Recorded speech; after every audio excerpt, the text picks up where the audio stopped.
l'opportunité que tu nous accordes encore en ce jour, pouvoir nous rassembler en ton nom, pouvoir être là pour bénir l'œuvre de la croix, pour glorifier le merveilleux Sauveur que tu es pour nous. Et nous te sanctifions et nous t'honorons, Seigneur, pour cette grâce merveilleuse que tu nous accordes dans ce jour. Merci pour ta présence, merci pour ta bonté, merci pour ton amour, merci pour ton esprit. Seigneur, nous sommes rassemblés parce que nous voulons encore que tu nous parles, que tu nous instruises, que tu nous révèles ta pensée. C'est ta pensée, Seigneur, qui nous édifie. C'est elle qui nous fortifie. C'est elle, Seigneur, qui nous révèle ton dessein.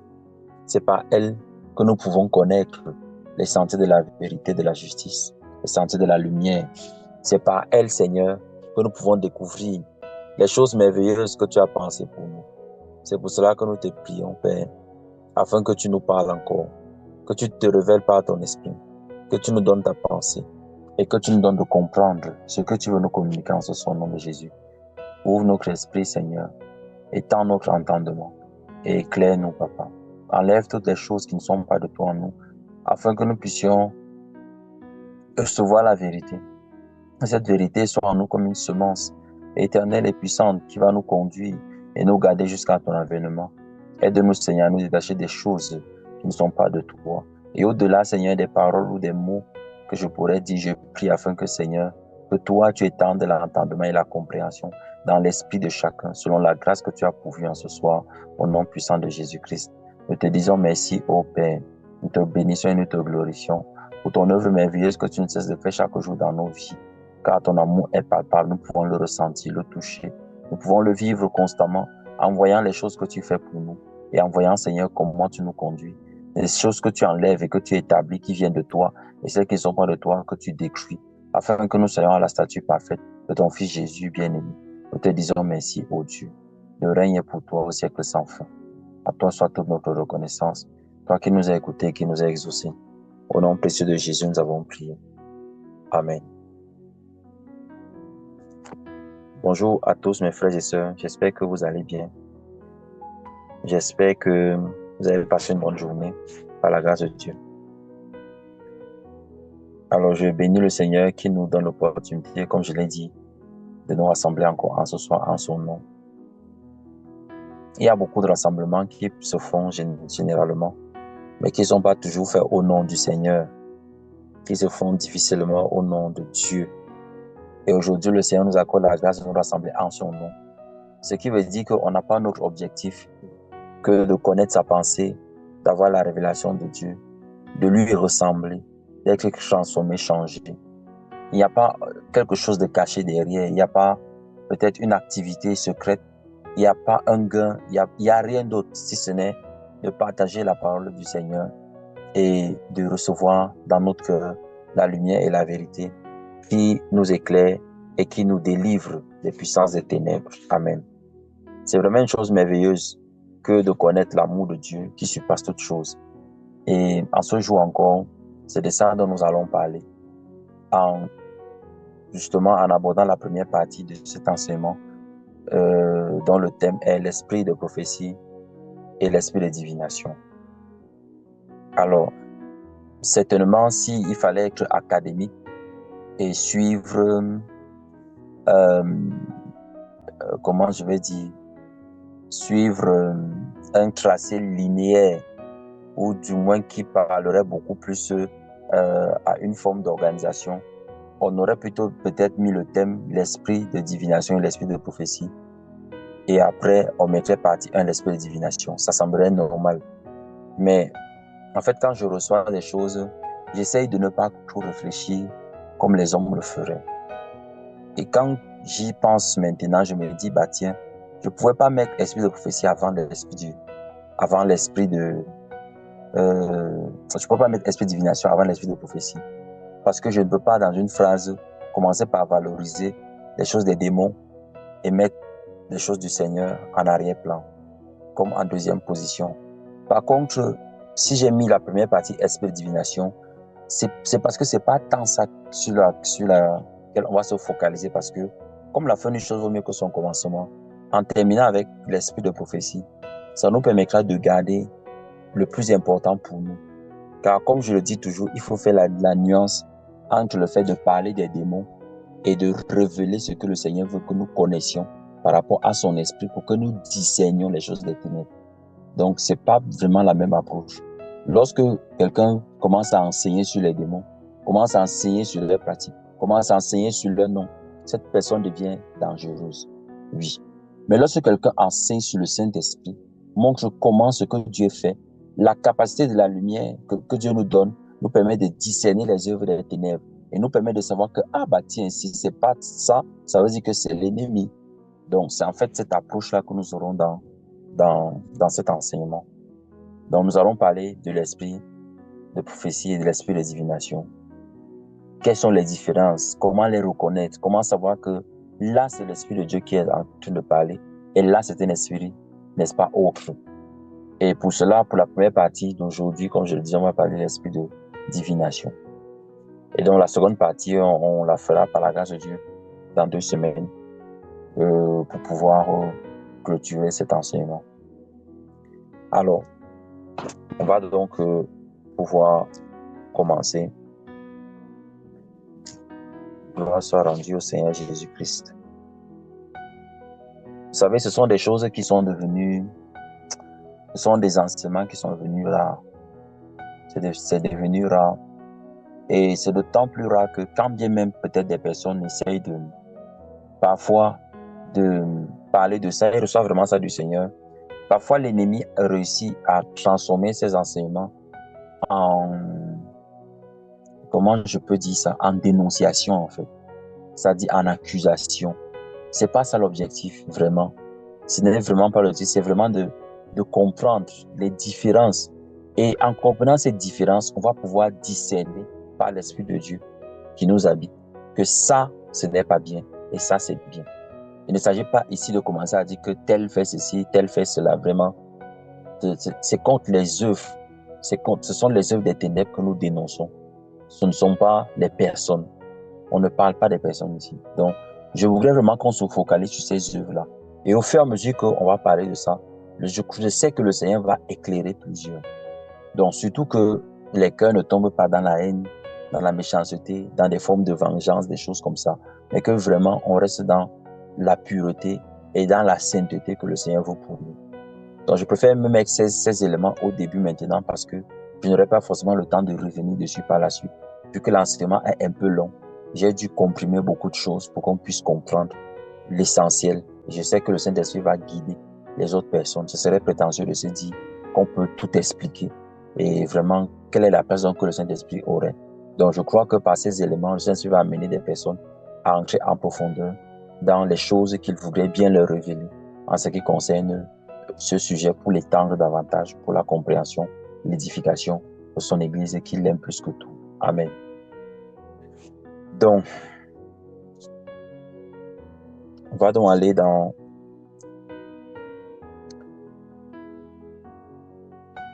enseignement proprement dit. Alors, partie 1, l'esprit de divination. Alors, on va commencer avec le grand A.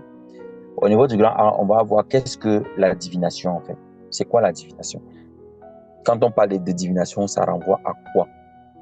Et là, on va déjà avoir une définition principale. On va aller dans le livre allons dans Lévitique chapitre 20. C'est à partir de ça qu'on va définir. Lévitique chapitre 20. La divination, qu'est-ce que c'est? Lévitique chapitre 20. Prenons le dernier verset. Verset 27. Lévitique 20, verset 27. Là, il est écrit, je vais essentiellement lire dans la 8 secondes. Là, il est écrit, si un homme ou une femme ont en eux l'esprit d'un mort ou un esprit de divination, ils seront punis de mort. On les lapidera, leur sang retombera sur eux. Donc voilà ce que le Seigneur dit pour l'esprit de divination ou l'esprit de mort. Nous sommes dans Lévitique 20, verset 27. Et donc, quand on regarde la définition de ce mot-là, et c'est là où ça devient très intéressant, c'est que ce mot-là, n'est-ce pas? Pour ceux que ça intéresse, en hébreu, ça veut dire Yidé au Nil. C'est ce que le mot veut dire. Et la signification veut dire celui qui sait, celui qui a un esprit de divination. Deux, ça veut dire aussi devin, diseur de bonne aventure. Ah. Donc, le mot qui est utilisé ici pour divination, ce même mot-là peut aussi vouloir dire quelqu'un qui sait savoir des choses. De un, quelqu'un qui est un devin, quelqu'un qui est un diseur de bonne aventure. Alors, un devin, c'est quoi? Un devin, c'est quelqu'un qui réussit à expliquer les pensées des personnes ou à annoncer des choses futures, mais sans utiliser l'Esprit de Dieu. Sans utiliser l'Esprit de Dieu. Et les diseurs de bonne aventure, ce sont des personnes que l'on consultait dans l'Ancienne Alliance. Bon, notamment, ces personnes existent encore maintenant. Ces personnes existent encore de nos jours maintenant. Mais leur caractéristique, c'était que ces personnes œuvraient avec des esprits pour faire les prédictions dans la vie des personnes qui venaient les consulter. Et vous voyez une forme de ça aujourd'hui qu'on retrouve aujourd'hui fréquemment et que malheureusement beaucoup de chrétiens s'entrent dans ce qu'on appelle l'horoscope, l'astrologie en fait. L'astrologie. Exactement, en langage plus simple, on dit malam. Merci, Mohamed. Donc, en fait, c'est l'astrologie. Tout ce qui touche à l'astrologie, c'est la bonne aventure. Les 10 heures de bonne aventure. Demain, vous aurez ceci, votre tempérament, ce sera ça, vous allez faire telle rencontre. Et vous allez vous rendre compte, quand on va voir les manifestations, vous allez voir que cet esprit-là, qui dit la bonne aventure, va toujours annoncer des choses bonnes sur la vie des personnes. Et pour annoncer des choses bonnes, il va toujours essayer de créer un climat de peur dans le cœur de la personne en disant que si tu ne fais pas ça, voici le malheur qui va t'arriver. Donc, et ces malheurs-là sont toujours attachés à des choses où on va perdre soit sa vie, soit sa fortune, soit son rang social. En fait, on va perdre des choses qui sont rattachées à notre vie terrestre. Il faut que vous compreniez bien l'approche. Les esprits dont on parle, qui constituent la divination, sont rattachés aujourd'hui, on peut appeler ça l'astrologie. Et de manière globale, ces esprits-là qu'on peut retrouver dans les noms comme les devins, comme les voyants, comme les voyants, comme les diseurs de bonne aventure, n'est-ce pas? Et les gens qui consultent les morts, on va le lire d'ailleurs tout à l'heure, ces esprits-là agissent toujours avec le même procédé. C'est que il va falloir annoncer à la personne les choses bonnes qui doivent lui arriver. Mais pour que ces choses bonnes arrivent, il faut créer dans le cœur de la personne une certaine crainte, une peur en fait, pas la crainte, une peur de ce qu'elle peut perdre si elle ne se soumet pas aux exigences qui lui sont données. Et les choses à perdre sont généralement rattachées à la terre, c'est-à-dire ça peut être de l'argent, ça peut être la notoriété, ça peut être la gloire, ça peut être la vie même, voilà, ça peut être la santé, ce sont des menaces comme ça. Et souvent, dans cette façon de faire, le canal de communication ou le canal d'opération, ce ne sera pas le Saint-Esprit. Ce sera un autre esprit, en fait. Donc, voilà à quoi est-ce que ça renvoie la divination. Aujourd'hui, le diable fait ça de manière très subtile. Très subtile parce que il ne va pas utiliser les mêmes méthodes qu'auparavant. Il utilise des méthodes qui ont l'air beaucoup plus novatrices, mais justement, qui permettent à ceux qui ne s'interrogent pas ou qui ne cherchent pas à connaître les choses du Saint-Esprit, à tomber dans ces pièges-là. Les personnes qui touchent à l'astrologie, par exemple, oui. Les personnes qui touchent aux astres, à toutes ces choses.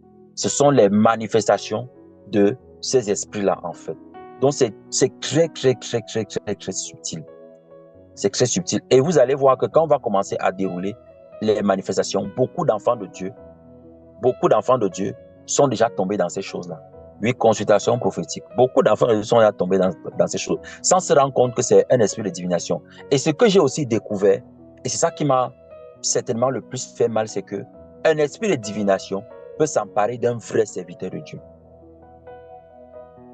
Un vrai serviteur de Dieu. C'est-à-dire, il n'a pas fait des pactes avec les esprits de mort, des esprits de tout ça. Non, il est vraiment serviteur de Dieu, mais l'esprit de divination lui insuffle quelque chose. et il commence à parler par cet esprit-là. Je vais vous donner des exemples.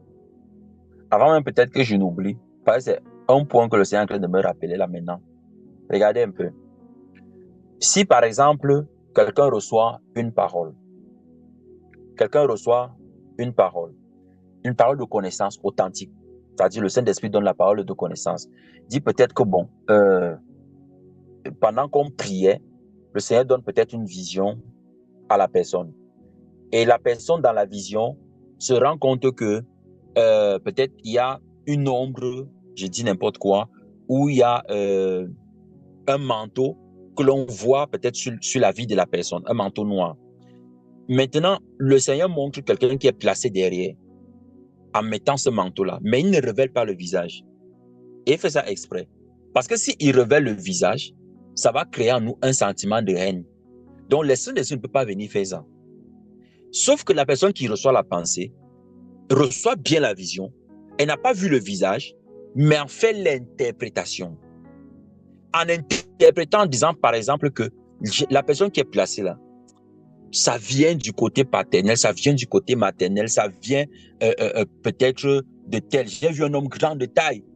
Qui est grand de taille chez vous? Cette interprétation-là, ce n'est pas le Saint-Esprit. Le Saint-Esprit a bien donné une vision pour montrer ce qui se passe, afin de pouvoir, parce que quand vous vous souvenez, l'enseignement qu'on a vu sur Jésus-Christ, le Dieu qui guérit, on a vu que la guérison va dans ce dans quoi Dieu la met. C'est-à-dire que si le Seigneur met la guérison, c'est généralement dans l'observation des ordonnances qu'il prescrit. Donc, si le Seigneur met la guérison, par exemple, dans la révélation d'une vision, en disant que voilà ce que j'ai vu, cette personne-ci a fait un péché, et c'est ce péché qui donne accès plutôt à l'esprit qui se tient derrière pour agir dans sa vie. Donc, le Seigneur veut que la personne se répande. En se repentant, la guérison va venir sur la vie de la personne. Maintenant, celui qui a vu la vision n'a pas compris ça et fait plutôt l'interprétation en disant que la personne qui est placée derrière toi, c'est tel membre de ta famille, alors que par exemple, le Saint-Esprit n'a pas révélé le visage. Et pourquoi le Saint-Esprit ferait même ça? Cette interprétation-là, ce n'est plus Dieu, ça c'est la divination maintenant. Donc vous voyez que, et on va voir ça dans les Écritures, hein, des vrais prophètes de Dieu, mais qui ont parlé par l'esprit de divination. Donc, à chaque fois que l'objectif ne correspond plus au caractère de Dieu, dans ce qui est donné comme une vision, ou soi-disant, entre guillemets, comme une prophétie, ce n'est même pas une prophétie. Dès que c'est déjà ça, sachez que ce n'est plus Dieu qui soit en train de parler. Le Seigneur ne peut pas donner une vision pour diviser, c'est impossible. On n'a pas d'exemple dans la parole de Dieu. Le Seigneur ne donne pas des visions pour que les gens soient divisés. Le Seigneur ne donne pas des visions pour que les gens se haïssent. Non. Il dit que je vais faire ceci. Et il prévient que je vais faire ça comme ça. Quand vous voyez, vous reconnaissez que c'est lui. Par contre, qu'est-ce que l'ennemi fait? C'est que l'ennemi met la suspicion entre les uns et les autres. Rappelez-vous ce qui s'est passé entre Roboam et Jéroboam. Roboam, fils de Salomon, et Jéroboam, fils de Nébat. Roboam, justement, parce que Salomon n'avait pas marché dans les voies du Seigneur, comme il avait dit. Le Seigneur a dit que je vais diviser la royauté là. Je vais garder seulement à cause de la fidélité de David, mon serviteur. Et Salomon le savait. Et Roboam a réagi quand les anciens sont venus le conseiller en disant que vraiment, allège la souffrance du peuple. Ton père a fait trop souffrir le peuple. Il a dit que jamais, je vais vous montrer que moi, je suis même plus sévère que mon père. Ça venait de Dieu. Mais quand on a vu, tout le monde comprenait que ça venait de Dieu, puisque le Seigneur l'avait dit avant. Et Jéroboam aussi s'est levé, sachant qu'il avait cette prophétie-là. Donc, vous voyez que Roboam et Jéroboam ne se sont pas détestés. Mais ce qui s'est passé, c'est que le Seigneur, en annonçant qu'il allait diviser la royauté, a amené plutôt le cœur de Roboam à s'endurcir vis-à-vis de conseils qu'il a reçus des anciens. Parce que le Seigneur met toujours deux chemins, le chemin de la vie et le chemin de la mort, et il demande de choisir. Si Roboam avait choisi le chemin de la vie, ça ne serait pas passé comme ça. Mais parce qu'il a continué dans les mêmes voies que son père, malheureusement, c'est ce qui a donc fait que la royauté soit divisée. Le Seigneur ne fait rien sans avertir. Le Seigneur ne frappe pas quelqu'un de manière... Il ne va pas venir comme un lion sublimement, il tombe sur toi. Non, il avertit. Donc, vous voyez que l'esprit de divination peut s'emparer même des vrais serviteurs de Dieu. Ça ne veut pas forcément dire qu'ils œuvrent avec cet esprit. Ça veut dire qu'il leur a insufflé une pensée. Ils ont accepté et ils ont parlé par cet esprit. Et c'est ça donc qui est considéré comme une révolte contre Dieu. Donc, je voulais vraiment que ce décor soit planté pour que l'on comprenne.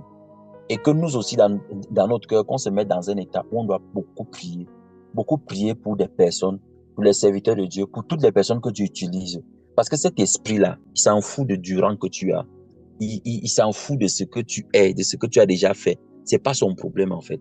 Son objectif, c'est de corrompre le cœur des serviteurs de Dieu.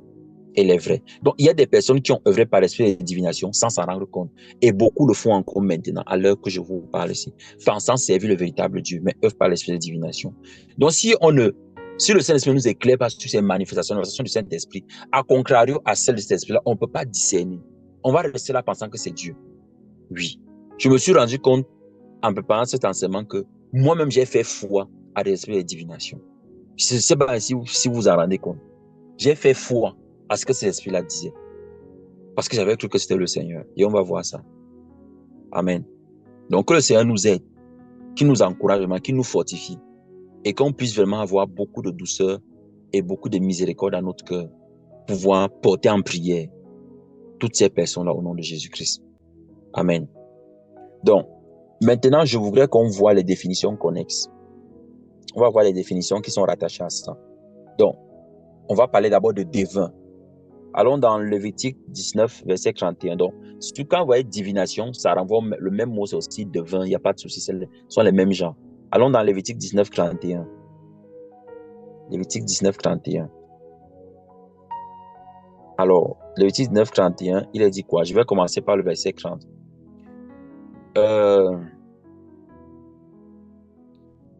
Bon, je vous recommande, pour ceux qui veulent vraiment mieux comprendre le contexte, de lire à partir du verset 1 de Lévitique 19. Il y a beaucoup d'ordonnances que le Seigneur a données ici. Et ces ordonnances sont encore valables dans la Nouvelle Alliance, parce que ce qui a changé avec la Nouvelle Alliance, ce ne sont pas les ordonnances, mais c'est la manière d'obéir à Dieu. C'est elle qui a changé. Dans l'Ancienne Alliance, il fallait observer toutes les ordonnances. Dans la Nouvelle Alliance, on fait foi à celui qui les observe en nous par le Saint-Esprit. Donc, ces ordonnances sont valables. Où on parle par exemple des incisions sur la chair, où les gens font les blindages, là on coupe la peau comme ça, on met les choses comme la sœur Karen disait, les mengangs là. C'est ça en fait le problème. On incise la chair comme ça. Les gens qui font les tatouages, ce sont des incisions aussi à lui, microscopiques, mais ils ne s'en rendent pas compte. Donc le diable est très malin. Maintenant, le verset qui nous intéresse, je vais commencer à partir du verset 30. Vous observerez mes sabbats et vous reverrez mon sanctuaire. Je suis l'Éternel. Ne vous tournez point, verset 31, vers ceux qui évoquent les esprits, ni vers les devins. Ne les recherchez point de peur de vous souiller avec que je suis l'Éternel, votre Dieu. Je suis l'Éternel, votre Dieu. Je recommande même avant de lire tout le chapitre 19.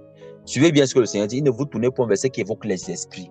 C'est-à-dire que si quelqu'un évoque des esprits pour faire quoi que ce soit, cette personne est en train de faire de la divination. Si cette personne, et c'est dans la même catégorie qu'on retrouve les devins. Donc c'est tous ceux qui arrivent à faire des choses, mais sans passer par le Saint-Esprit. Donc quelqu'un peut dire, au nom puissant de Jésus, sois guéri. Mais l'esprit qui est derrière là, ce n'est pas le Saint-Esprit, c'est un devin. Ah oui. Et on dit qu'on ne doit pas aller vers ces personnes. Donc toutes les personnes qui vont vers l'action prophétique, ça, et tout, mes frères et sœurs, ces personnes-là sont en train de participer à la divination. Parce que vous allez voir que dans ces consultations prophétiques-là, on va voir dans les manifestations, on va voir que dans cette consultation prophétique, on n'aborde jamais l'aspect du péché. Jamais. On aborde toujours les aspects de ce que j'ai décrit plus haut. Des choses que tu dois gagner sur la terre. Des choses qui vont t'amener à être mieux sur la terre. Et bien sûr, il y a un risque toujours. Il y a toujours un risque derrière. Et le risque, c'est que si tu ne fais pas ça comme ça, tu vas payer un lourd tribut. Donc, voilà devin. Ça, c'est aussi une définition connexe. Donc, tous ceux qui sont des devins qui évoquent des esprits.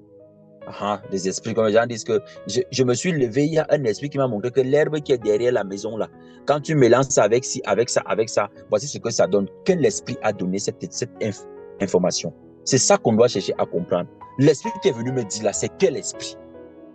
Si ce n'est pas l'esprit de Dieu, ça devient de la divination. Ça devient de la divination. Et généralement, on va te dire que cette herbe là, le but c'est de faire quoi? C'est que la personne va commencer à idolâtrer l'herbe, va mettre sa confiance dans l'herbe. Donc, vous voyez que le but de cet esprit, c'est d'amener l'idolâtrie. Allons lire même ça d'ailleurs. Continuons d'abord. On a beaucoup de choses à voir. Allons voir maintenant le terme esprit de manière singulière. Allons dans Lévitique 20, verset 6. Le partant Lévitique 20. Nous sommes au verset 6 maintenant. Suivez. Si quelqu'un s'adresse aux morts, aux esprits pour se prostituer après eux, je tournerai ma face contre cet homme, je le retrancherai du milieu de son peuple. Et après, dit verset 7, vous vous sanctifierez, vous serez saints car je suis l'Éternel, votre Dieu. Donc le Seigneur est en train de dire ici que les gens qui invoquent les morts, c'est de la prostitution. C'est de la prostitution. Donc des personnes qui sont là, quelqu'un dort, dit que je dormais, mon père qui est mort est venu me parler. Et il m'a dit que, et il m'a dit que, et il m'a dit que, et je suis allé faire. Tu vas dire que je ne suis pas allé invoquer, mais tu as obéi aux instructions de mort. On va lire le passage qui montre que Dieu n'utilise pas les morts pour le faire. Dieu ne fait pas ça. Donc, les personnes qui vont délibérément pour dire que vraiment, il y a mon oncle, il y a mon papa, il y a ceci, vraiment pas. Et puis, on a fait les choses, dit que, ok, ton oncle qui était mort là, il dit que il faut faire ci ou ça, il faut faire ceci. Et puis, les gens pratiquent ça. Les gens qui font des cultes pour les morts là. Je vous sais, toutes ces choses, c'est la divination. À partir du moment où un vivant essaie d'interagir avec un mort, ça devient de la divination. Parce que Dieu n'utilise pas les morts pour le faire. On n'a pas d'exemple dans la Bible. On va prendre le livre de Samuel, on va lire d'ailleurs dedans, pour voir que ce que Saül est parti faire là, Dieu était bien contre lui depuis. Et il était conduit par quel esprit? Mes frères et sœurs, ne nous amusons pas avec ces choses. Le diable amène les gens à faire quoi?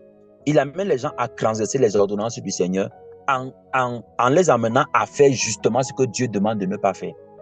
Parce que si le Seigneur n'interdit pas quelque chose, le diable ne gagne rien en faisant que les hommes pratiquent ça.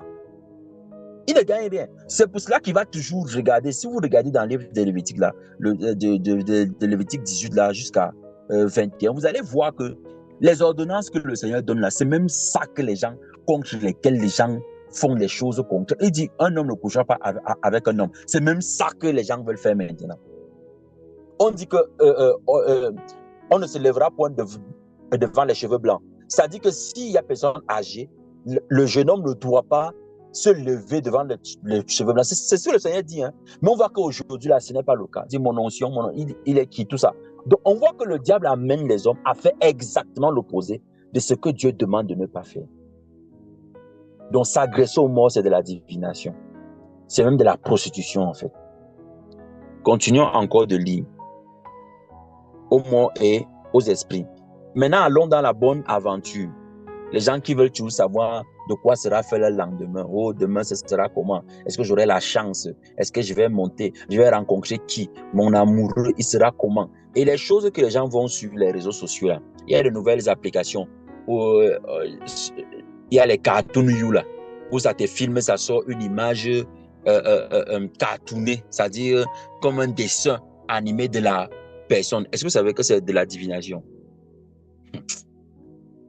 C'est la divination dans le sens où ça te montre un autre aspect de toi en te reproduisant d'une autre façon. Donc, c'est comme un futur de toi. C'est comme un futur de ta personne. Des personnes qui regardent des choses, qui vous disent que bon, tape ton acte, tape ta date de naissance, et puis ça va te montrer à quoi tu vas ressembler dans 60 ans. Quand tu auras 60 ans ou quand tu auras 55 ans, ça va te dire à quoi vos enfants vont ressembler, toutes ces choses-là. Toutes ces choses-là, mes frères et sœurs, c'est de la divination. Ça t'annonce un futur. Et c'est quel esprit qui fait ça? Est-ce que c'est le Saint-Esprit? Quel est l'esprit qui est derrière cette histoire? Quel est l'esprit qui anime ces choses-là? Et les enfants de Dieu sont versés dedans. Waouh! C'est-à-dire que c'est comme si s'ils ne font pas ça, ils ne vivent pas. Allons lire, mes frères, la bonne aventure. Allons dans Deutéronome 18. Deutéronome 18.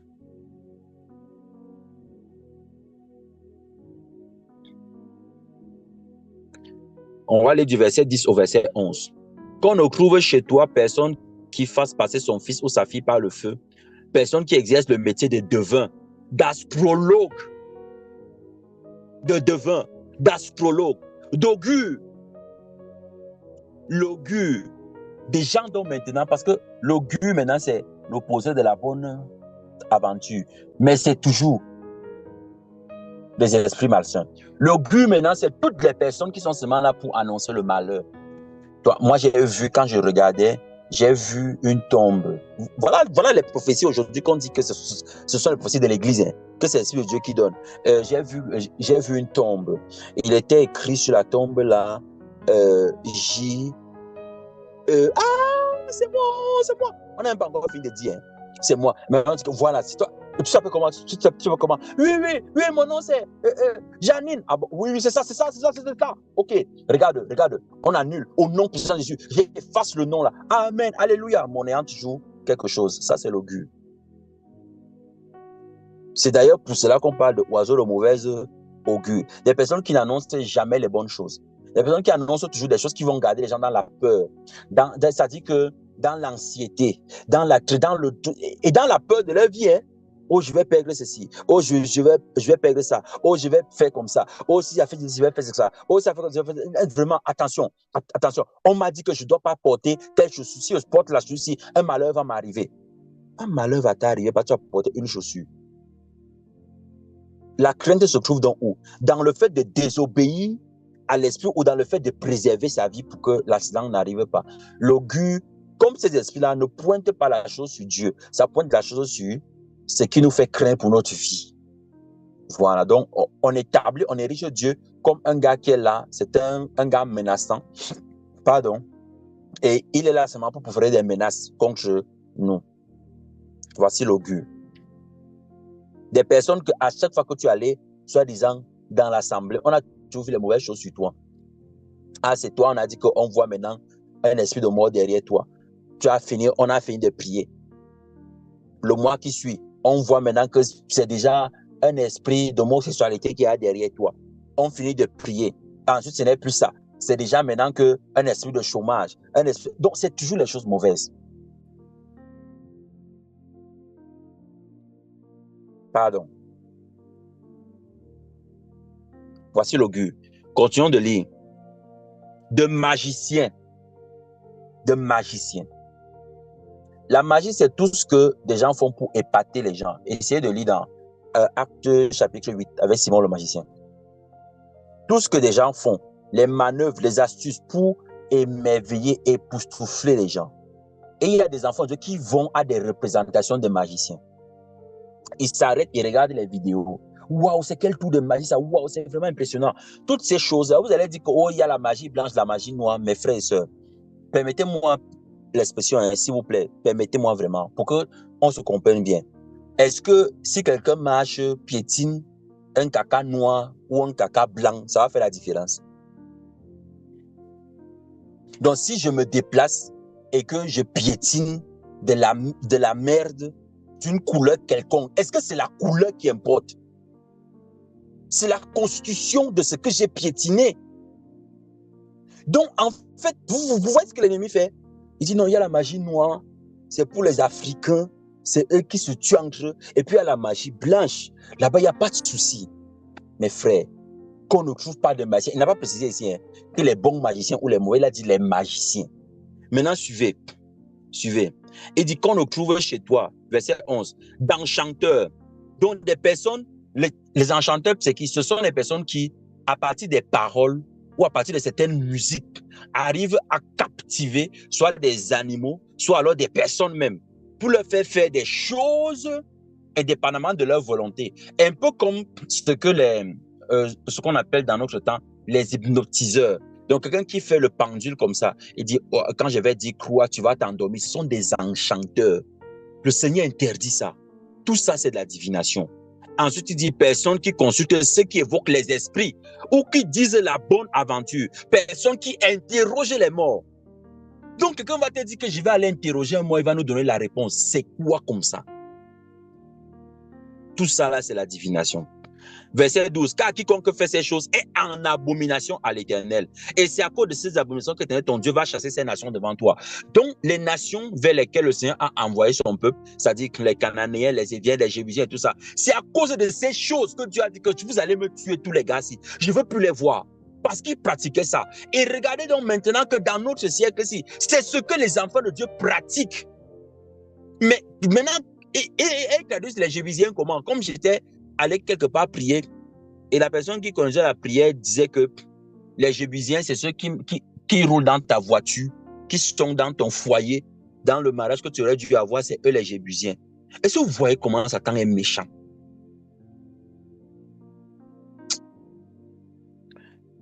Bref, que le Seigneur nous aide. Amen. Je voulais aussi qu'on voit une définition, qu'on connaisse l'avenir.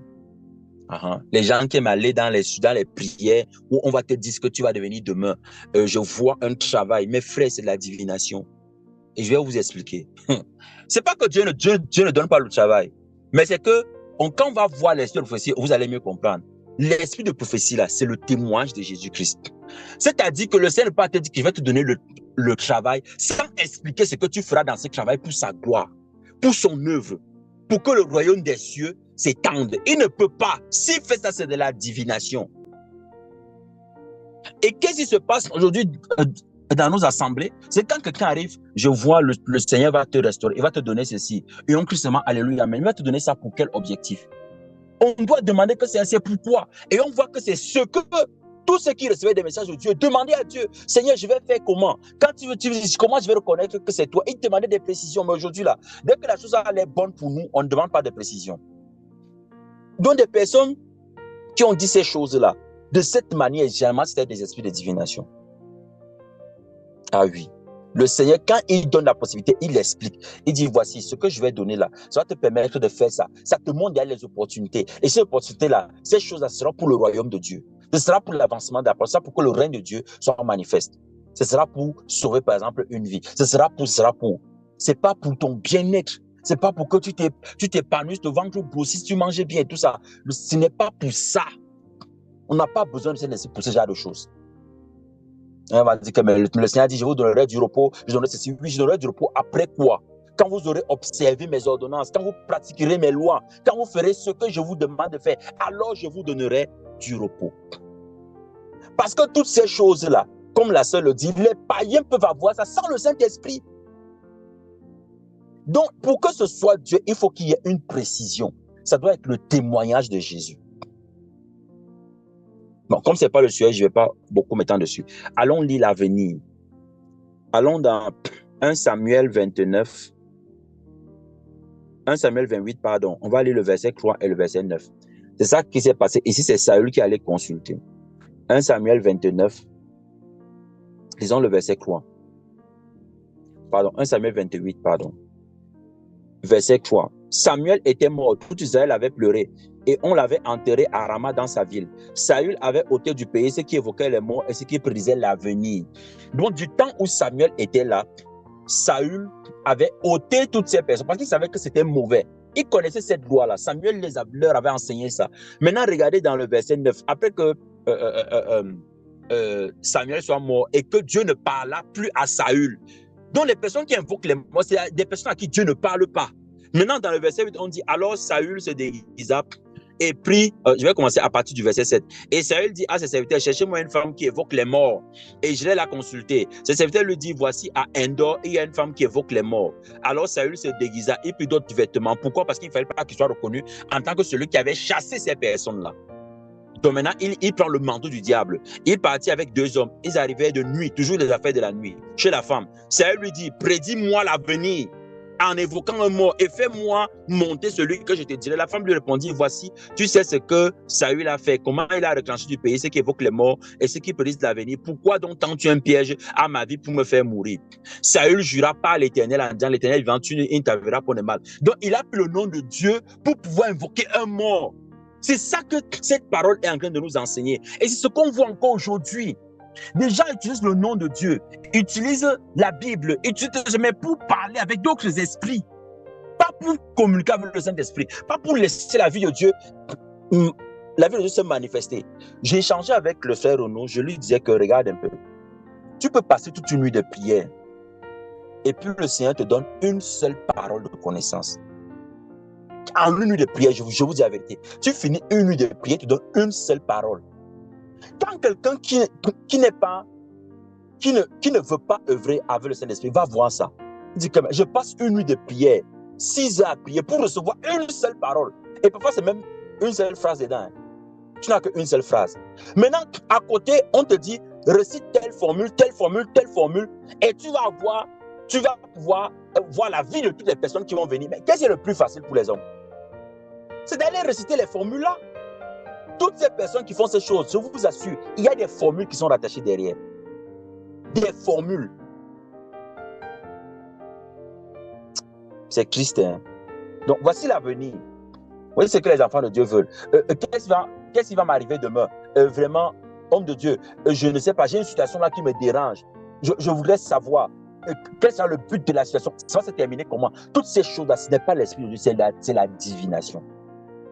Regardez, lorsque les rois étaient confrontés à des difficultés, les rois qui craignaient le Seigneur, lorsqu'ils étaient confrontés à des difficultés, même au temps des apôtres, c'est ce qu'on voit dans le livre des Actes, qu'est-ce qu'ils faisaient? Ils allaient devant Dieu pleurer que Seigneur, délivre-nous de ceci, délivre-nous de ça, Seigneur, aide-nous, nous sommes oppressés. Et le Seigneur envoyait donc sa parole au chevet d'un de ses serviteurs pour dire que voici ce que je vais faire. Il ne partait pas pour dire que Seigneur, la situation aussi là, montre-moi ce qui va venir. Il posait la question à Dieu que Seigneur, qu'est-ce que tu voudrais que l'on fasse?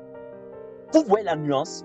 La nuance se trouve dans le fait que quand c'est l'Esprit de Dieu, ça va pousser le chrétien à aller vers le Seigneur pour dire que Seigneur, s'il te plaît, réponds, je veux connaître la solution. Qu'est-ce que je dois faire? Mais quand c'est l'Esprit de divination, ça va pousser la personne à vouloir savoir ce qu'il doit lui arriver. Ça allait être la même chose, mais la nuance est très subtile. Parce que dans le deuxième cas, on ne s'intéresse pas à la vie de Dieu. On s'intéresse à ce qui nous arrive. Tandis que dans le premier cas, on veut savoir ce que Dieu veut. Si le Seigneur dit que demain, là, la situation là, ça va pas se passer comme tu veux. Il dit, gloire à toi, Seigneur, que ta volonté soit faite. N'est-ce pas ce que le Seigneur Jésus a fait? Et loin de moi, si possible, cette coupe de soie, mais non pas ma volonté, mais ta volonté. Un ange est venu pour le fortifier, pour dire que continue seulement, c'est la volonté du Père. Mais si c'était la divination, il devait dire que va-t-il m'arriver? On va me flageller combien de coups? On va me mettre la couronne épine. Qu'est-ce qui va se passer? Judas va me trahir comment? Il devait demander ces choses. Vous voyez là où la subtilité s'introduit? Voici l'esprit de divination. C'est pour ça que tout à l'heure, je vous ai dit que plusieurs d'entre nous, je vous dis, moi, j'ai fait foi à ça. Des personnes qui parlaient comme ça, disent que yeah, Jésus, tu as parlé, alors que c'était l'esprit de divination. Allons encore lire un autre texte qui parle de l'avenir. 2 Rois 21, verset 6. 2 Rois 21, 6.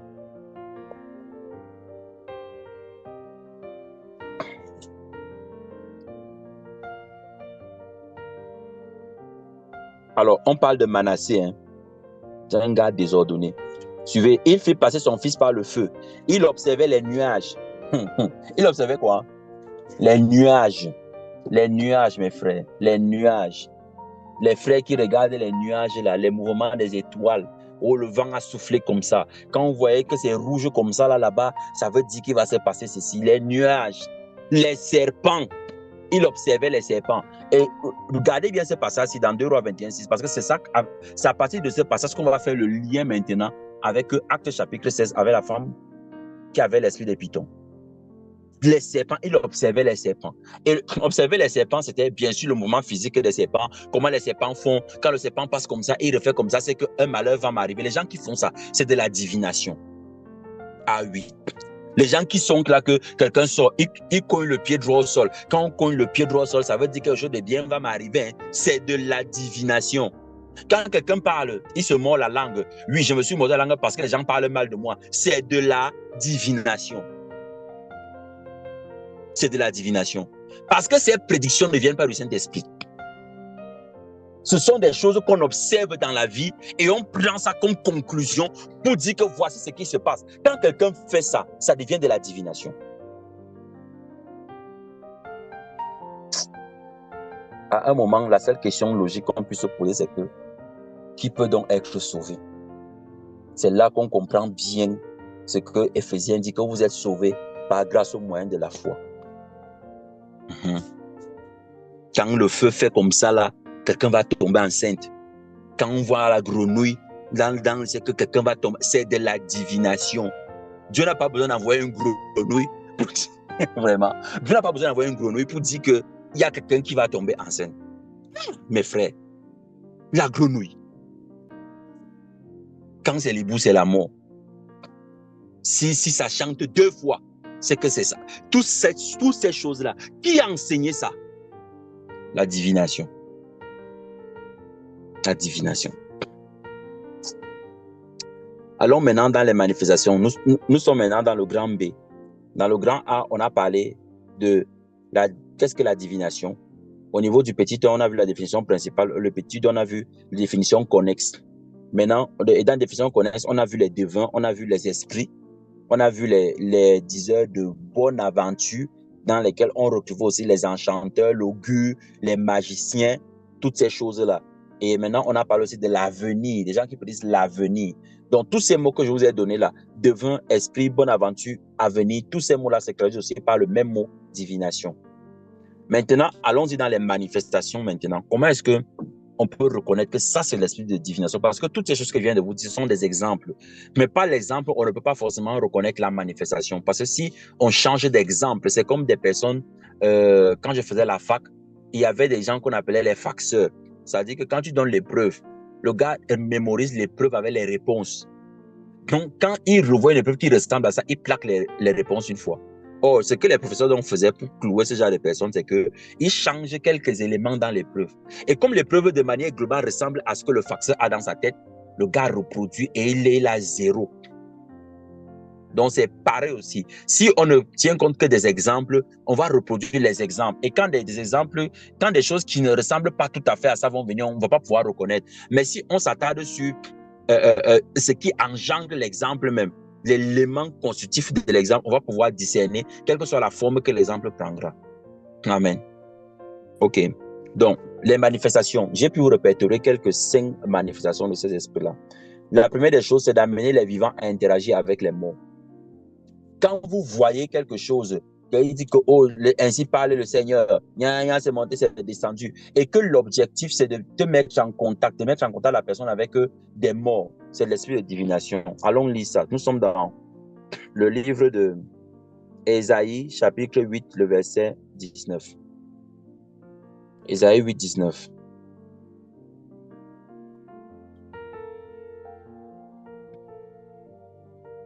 Suivez. Si l'on vous dit, consultez ceux qui évoquent les morts et ceux qui prédisent l'avenir, qui poussent des sifflements et des soupirs, répondez, un peuple ne consultera-t-il pas son Dieu? S'adressera-t-il aux morts en faveur des vivants? S'adressera-t-il aux morts en faveur des vivants? Un peuple ne consultera-t-il pas son Dieu? C'est vrai que lorsque Jésus a posé la question aux pharisiens que bon, pourquoi donc Dieu dit qu'il est le Dieu d'Abraham, Isaac et Jacob, alors qu'ils sont déjà morts? Et pourtant, il n'est pas le Dieu des morts. C'est parce qu'Abraham, Isaac et Jacob vivent éternellement. C'est ça qu'il s'est donné ce nom-là. Parce qu'il leur avait déjà, à cause de la promesse qu'il avait faite sur Abraham et de l'obéissance qu'il avait manifestée, et de la foi qu'Abraham a eue en lui, il s'est pris ça comme nom. Que parce que tu as manifesté cette foi-là, j'ai fait la promesse que tu vivras éternellement. C'est pour ça qu'il s'est donné ce nom-là. Donc, il ne s'est pas donné le nom que le Dieu de papa Martin. Les gens qui vont dire ça, vous êtes dans la divination. Ce n'est pas le Seigneur. Le Seigneur n'a pas dit et qui s'appelle comme ça. Et aujourd'hui, on voit beaucoup de chrétiens qui font ça. Le Dieu de papa Moïse, ou le Dieu de maman tel, ou le Dieu de papa co machin. On prie, oh, le Dieu de papa tel. Vraiment, exauce-nous. Vous êtes en train de prier qui? C'est son nom comme ça. Dieu ne sait pas donner ces noms-là. Il ne connaît pas ça. Il ne connaît pas ça. Quand bien même on voudrait l'appeler, on ne peut pas dire le Dieu de Daniel. Parce qu'il ne connaît pas ce nom. C'est vrai que Daniel était son serviteur, mais Dieu ne s'est pas appelé comme ça. Donc on n'a pas le droit de l'identifier par rapport à ça. On n'a pas le droit. C'est ça qui entraîne des biais, des mauvaises compréhensions, des choses éclatantes. Référons-nous au nom qu'il nous a donné. Le Dieu d'Abraham, d'Isaac et de Jacob. Oui, ça c'est un nom qui s'est donné. L'Éternel. Adonai. Le Seigneur nous permettra peut-être d'étudier ces noms un jour. Amen. Donc, ici, ils essaient de mettre en contact les vivants avec les morts. C'est leur travail. Et il y a quelque chose comme on dit qui pousse des sifflements et des soupirs. Comme il y a des gens ici là qui disaient que je suis en train de parler en langue. On voit ça dans nos assemblées. Hein. Quand les gens parlent en langue, ils mettent des sifflements avec des soupirs. Je vous dis là, ce n'est pas l'Esprit de Dieu. Les gens qui disent qu'on parle en langue, là, ils font les...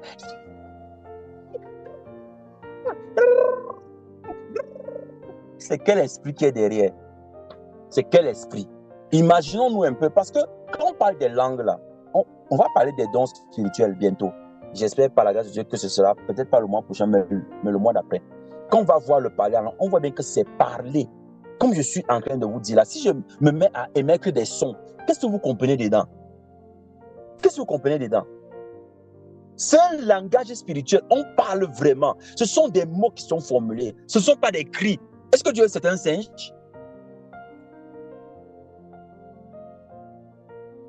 Donc toutes ces choses-là, ce n'est pas l'Esprit de Dieu, mes frères. Ce n'est pas l'Esprit de Dieu. Il faut discerner ça, ce n'est pas l'Esprit de Dieu. Et c'est là où on voit la méchanceté de Satan.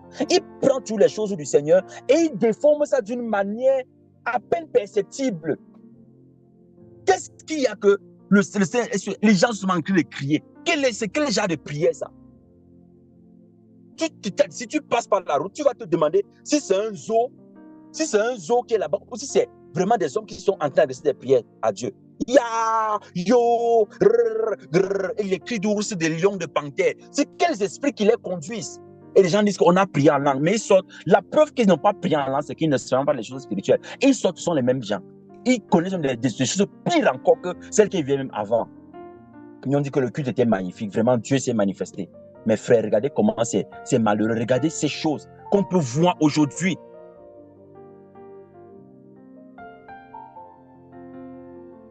Quand on va voir le parler en langue, là, vous allez comprendre. Et je crois que le Saint-Esprit, je le crois sincèrement, va baptiser des personnes de ce don.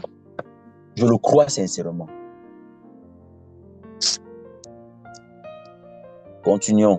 Donc ça, c'est la première manifestation. Amener les vivants à interagir avec les morts. Maintenant, regardez, la deuxième manifestation, c'est prédire un avenir radieux, le succès et toutes ces choses, malgré le péché dans la vie des concernés. Quand vous voyez bien ça, c'est ce que c'est la divination. Le Seigneur ne peut pas prédire des choses bonnes. Le Seigneur ne peut pas dire que je vais te faire du bien alors que tu vis dans le péché. C'est impossible. Le Seigneur ne fait pas ça.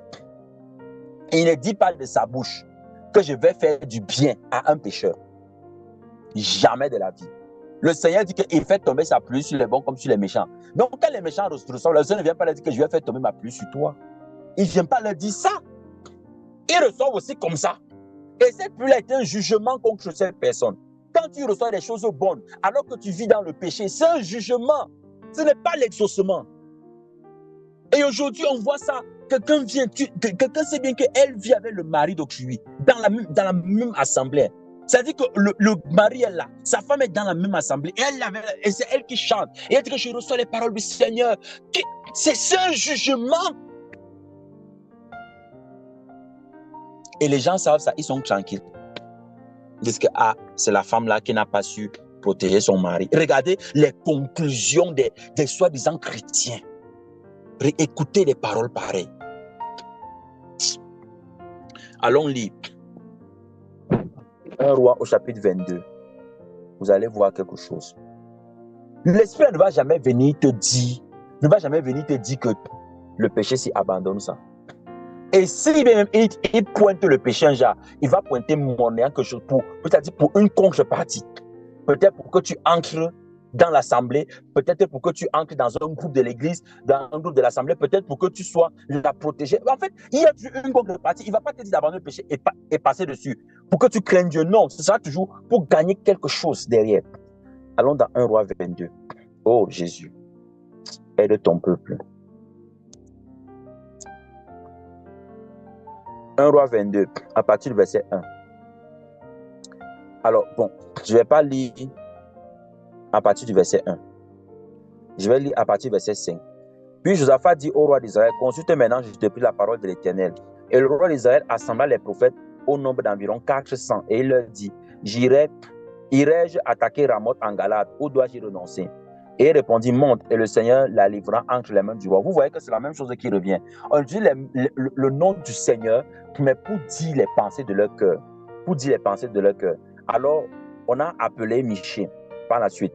Regardez, je veux aller lire ce qui s'est passé. Verset 12. Et tous les prophètes prophétisaient de même en disant, monte à Ramoth en Galate, tu auras du succès, l'Éternel la livrant entre les mains du roi. Le messager qui était allé appeler Michel lui parla ainsi, voici les prophètes d'un commun accord, d'un commun accord, d'un commun accord. Regardez comment c'est précis. Prophétise du bien au roi, que ta parole soit donc comme la parole de chacun d'entre eux. Or, ce roi-là est un roi méchant. Michel répondit, l'Éternel est vivant, j'annoncerai ce que l'Éternel me dira. Lorsqu'il fut arrivé auprès du roi, le roi lui dit, Michel, irons-nous attaquer Ramoth en Galate ou devons-nous y renoncer? Il lui répondit, monte, tu auras du succès, l'Éternel la livrant entre les mains du roi. Et le roi lui dit, combien de fois me faudra-t-il te faire jurer de me dire que la vérité au nom de l'Éternel? Michel répondit, je vois tout Israël dispersé sur les montagnes, comme des brebis qui n'ont point de berger. Et l'Éternel dit, ces gens n'ont point de maître, que chacun retourne en paix dans sa maison. Et maintenant, le roi d'Israël dit donc à Josaphat que ne t'ai-je pas dit, il ne prophétise sur moi rien de bon. Il ne prophétise que du mal. Parce que c'était un mauvais roi. Donc, on lui disait des choses mauvaises parce qu'il était mauvais. Or, la différence avec l'augure, c'est qu'on va te dire des choses mauvaises, même quand tu seras en train de faire ce que le Seigneur te demande. Est-ce que vous voyez la ruse du diable? L'augure, c'est que les faux prophètes qui utilisent, ou du moins que l'esprit de divination influence, vont toujours t'annoncer des choses mauvaises pour que tu vives dans la peur, afin de les rechercher, pour t'attacher à eux et non à Dieu, pour payer des choses pour avoir la protection de Dieu. Malgré que tu pratiques des ordonnances du Seigneur, tu n'auras pas de répit. Et ça, tu le malheur, le malheur, le malheur. Mais tandis que ici, l'Esprit de Dieu qui parle par Michel dit des choses sur ce roi parce qu'il est méchant. Le Seigneur veut qu'il se répande, mais il ne veut pas se repentir. Et les mauvais prophètes, donc, qui sont près de 400, dont le nombre ne fait pas toujours la raison, viennent maintenant dire que, comme tu vois là, le bien, tu vas gagner, tu auras la victoire, le Seigneur va le livrer entre tes mains. C'est de ça que je parle. Pour discerner la nuance, il faut que le Saint-Esprit vienne éclairer quelqu'un. Donc, les chrétiens qui vivent toujours dans la peur, toujours vous êtes en train d'avoir peur, on entend les choses mauvaises. Pardon, mes frères. Regardez votre vie. Est-ce que vous marchez comme Dieu demande? Est-ce que vous craignez le Seigneur? Est-ce que vous l'honorez de tout votre cœur? Si oui, c'est de l'augure qu'on veut mettre sur vous. Et refusez ça. Regardez. Et on parle de qui? Akab. Et je pense que les gens connaissent qui était Akab ici. Un méchant roi. Le mari de Jézabel. Pour ceux qui ne savaient pas. Suivez. Verset 19. Et Michel dit, écoute donc la parole de l'Éternel. J'ai vu l'Éternel assis sur son trône. Et toute l'armée des cieux se tenant auprès de lui à sa droite et à sa gauche. Et l'Éternel dit, il séduira Akab pour qu'il monte à Ramoth en Galate et qu'il y périsse. Il répondit l'un d'une manière, l'autre d'une autre. Et un esprit vint. On a vu tout à l'heure que le mot esprit, là, quand on parle d'esprit seulement au singulier, là, comme ça, là, on parle de quoi? De la divination. Un esprit vint se présenter devant l'Éternel et dit, moi je le séduirai. L'Éternel dit, comment? Il dit, je sortirai, répondit-il, et je serai un esprit de mensonge dans la bouche de tous ces prophètes. Les prophètes de qui? Pas les prophètes de l'Éternel, les prophètes de Akab. Vous voyez la différence? L'esprit sait bien ce qu'il dit. Il ne peut pas mentir à Dieu. Il dit que je vais aller mentir aux prophètes de ce type-là, pas à tes prophètes. Et Michel était le prophète du Seigneur. C'est pour ça que lui avait reçu la vérité. Qui seront là, et l'Éternel a prononcé du mal contre toi. Alors Sédécias, fils de Kenanan, s'étant approché, frappa Michel sur la joue et dit, par où l'esprit de l'Éternel? Et regardez comment on a écrit esprit là, ça fait petit E. L'esprit de l'Éternel est sorti de moi pour te parler. Michel répondit, tu le verras le jour où tu iras de chambre en chambre pour te cacher. Et on connaît la suite de l'histoire. Le gars est bien mort. Il est mort correctement et bien. Vous voyez que cet esprit est venu annoncer à Akab, parce que c'était un mensonge, et que les choses bonnes vont t'arriver. Ne crains pas, Dieu est avec toi, malgré le mal qu'il faisait. Et c'est ça aujourd'hui qu'on annonce aux gens dans les assemblées. C'est ça qu'on leur annonce aujourd'hui. Des personnes ne veulent plus entendre, et c'est ce que Paul a dit, que dans les derniers jours, les gens auront la démangeaison d'entendre les choses qui leur plaisent. Les gens n'aiment pas qu'on leur dise abandonne tel péché, c'est mauvais de mentir, c'est mauvais de pratiquer l'impudicité, c'est mauvais de pratiquer l'adultère. Les gens n'aiment pas ça. Du coup, on va là où on va te dire, tu vas réussir, tu es un champion, tu es un héros. Le Seigneur est avec toi. Le Seigneur combat pour ta cause. On dit alléluia, amen. Alors qu'on vit avec des choses mauvaises dans nos cœurs. On vit avec la haine, avec la méchanceté, avec toutes ces choses, les valeurs de la chair qui se manifestent comme elles veulent. Les gens ont la mauvaise bouche, répondent mal aux gens, n'ont aucune forme de maîtrise de soi, mais disent que le Seigneur protège mes affaires, le Seigneur veille sur moi, le Seigneur fait ceci. Si c'est vraiment que ces choses-là continuent de marcher bien, sache que c'est un jugement. Ce n'est pas une faveur de Dieu, c'est un jugement. C'est un jugement. Le Seigneur a dit dans Hébreux chapitre 12 que il châtie ce qu'il aime bien. Ce qui veut dire qu'un enfant de Dieu, quand tu décales un peu là, tu dois voir tout de suite la différence. Tu dois voir la différence. Dès que tu vois un truc bizarre, tu arrives, tu dis que Seigneur, qu'est-ce que tu veux me dire? Est-ce faire quelque chose qui ne soit pas correct? Il va te répondre. Si c'est qu'il n'a pas fait quelque chose, il va te dire que je suis en train de t'éprouver. On a parlé de l'épreuve hier quand on répondait aux questions.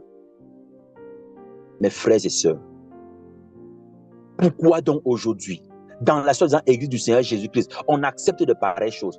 Où on voit bien que la vie de la personne, ce n'est pas en règle vis-à-vis du Seigneur, mais chaque jour, on dit du bien de la personne. Le Seigneur te garde, il est ta force, ton bouclier, et il dit aussi Amen. On prend le psaume 91, les gens récitent. Pour prendre le psaume 91, il faut que ce soit quelqu'un qui réside sous la protection du Très-Haut. Donc, quand quelqu'un veut prononcer Charles Parler, il va dire que je ne parle pas à tout le monde qui est ici. Comme dans le séminaire là où j'étais, le pasteur qui prêchait a dit que je ne suis pas convaincu, nous tous qui sommes ici, nous sommes convertis. Et il n'avait pas tort, le gars.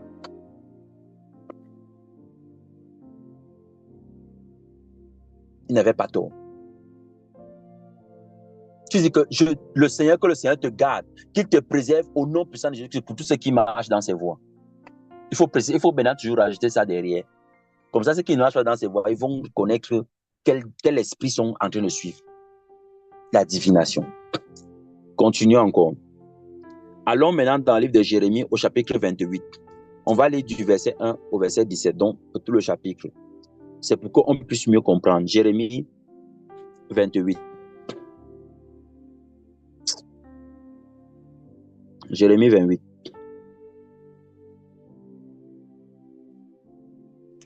On va lire à partir du verset 1. Dans la même année, au commencement du règne de Sédécias, roi de Juda, le 5e mois de la 4e année, Anania, fils d'Azur, prophète de Gabaon, donc il était bien prophète. C'est de ça dont je vous parlais tout à l'heure. Il était prophète de Dieu vraiment. Il faisait ce que le Seigneur voulait. Me dit dans la maison de l'Éternel, en présence des sacrificateurs et de tout le peuple, ainsi parle l'Éternel des armées, le Dieu d'Israël, je brise le joug du roi de Babylone.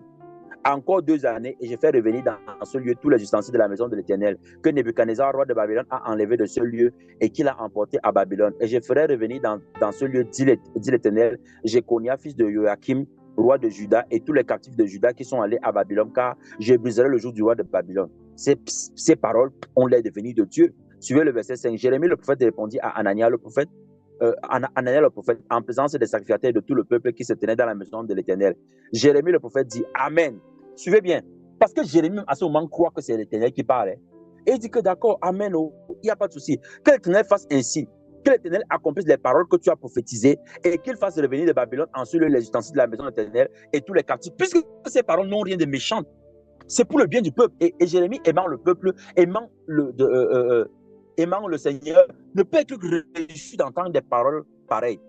Seulement, il met en garde, il dit seulement, écoute cette parole que je prononce à tes oreilles et aux oreilles de tout le peuple. Les prophètes qui ont paru avant moi et avant toi dans les temps anciens ont prophétisé contre des pays puissants et de grands royaumes, la guerre, le malheur et la peste. Mais si un prophète prophétisait la paix, parce que c'est facile de prophétiser la guerre, hein.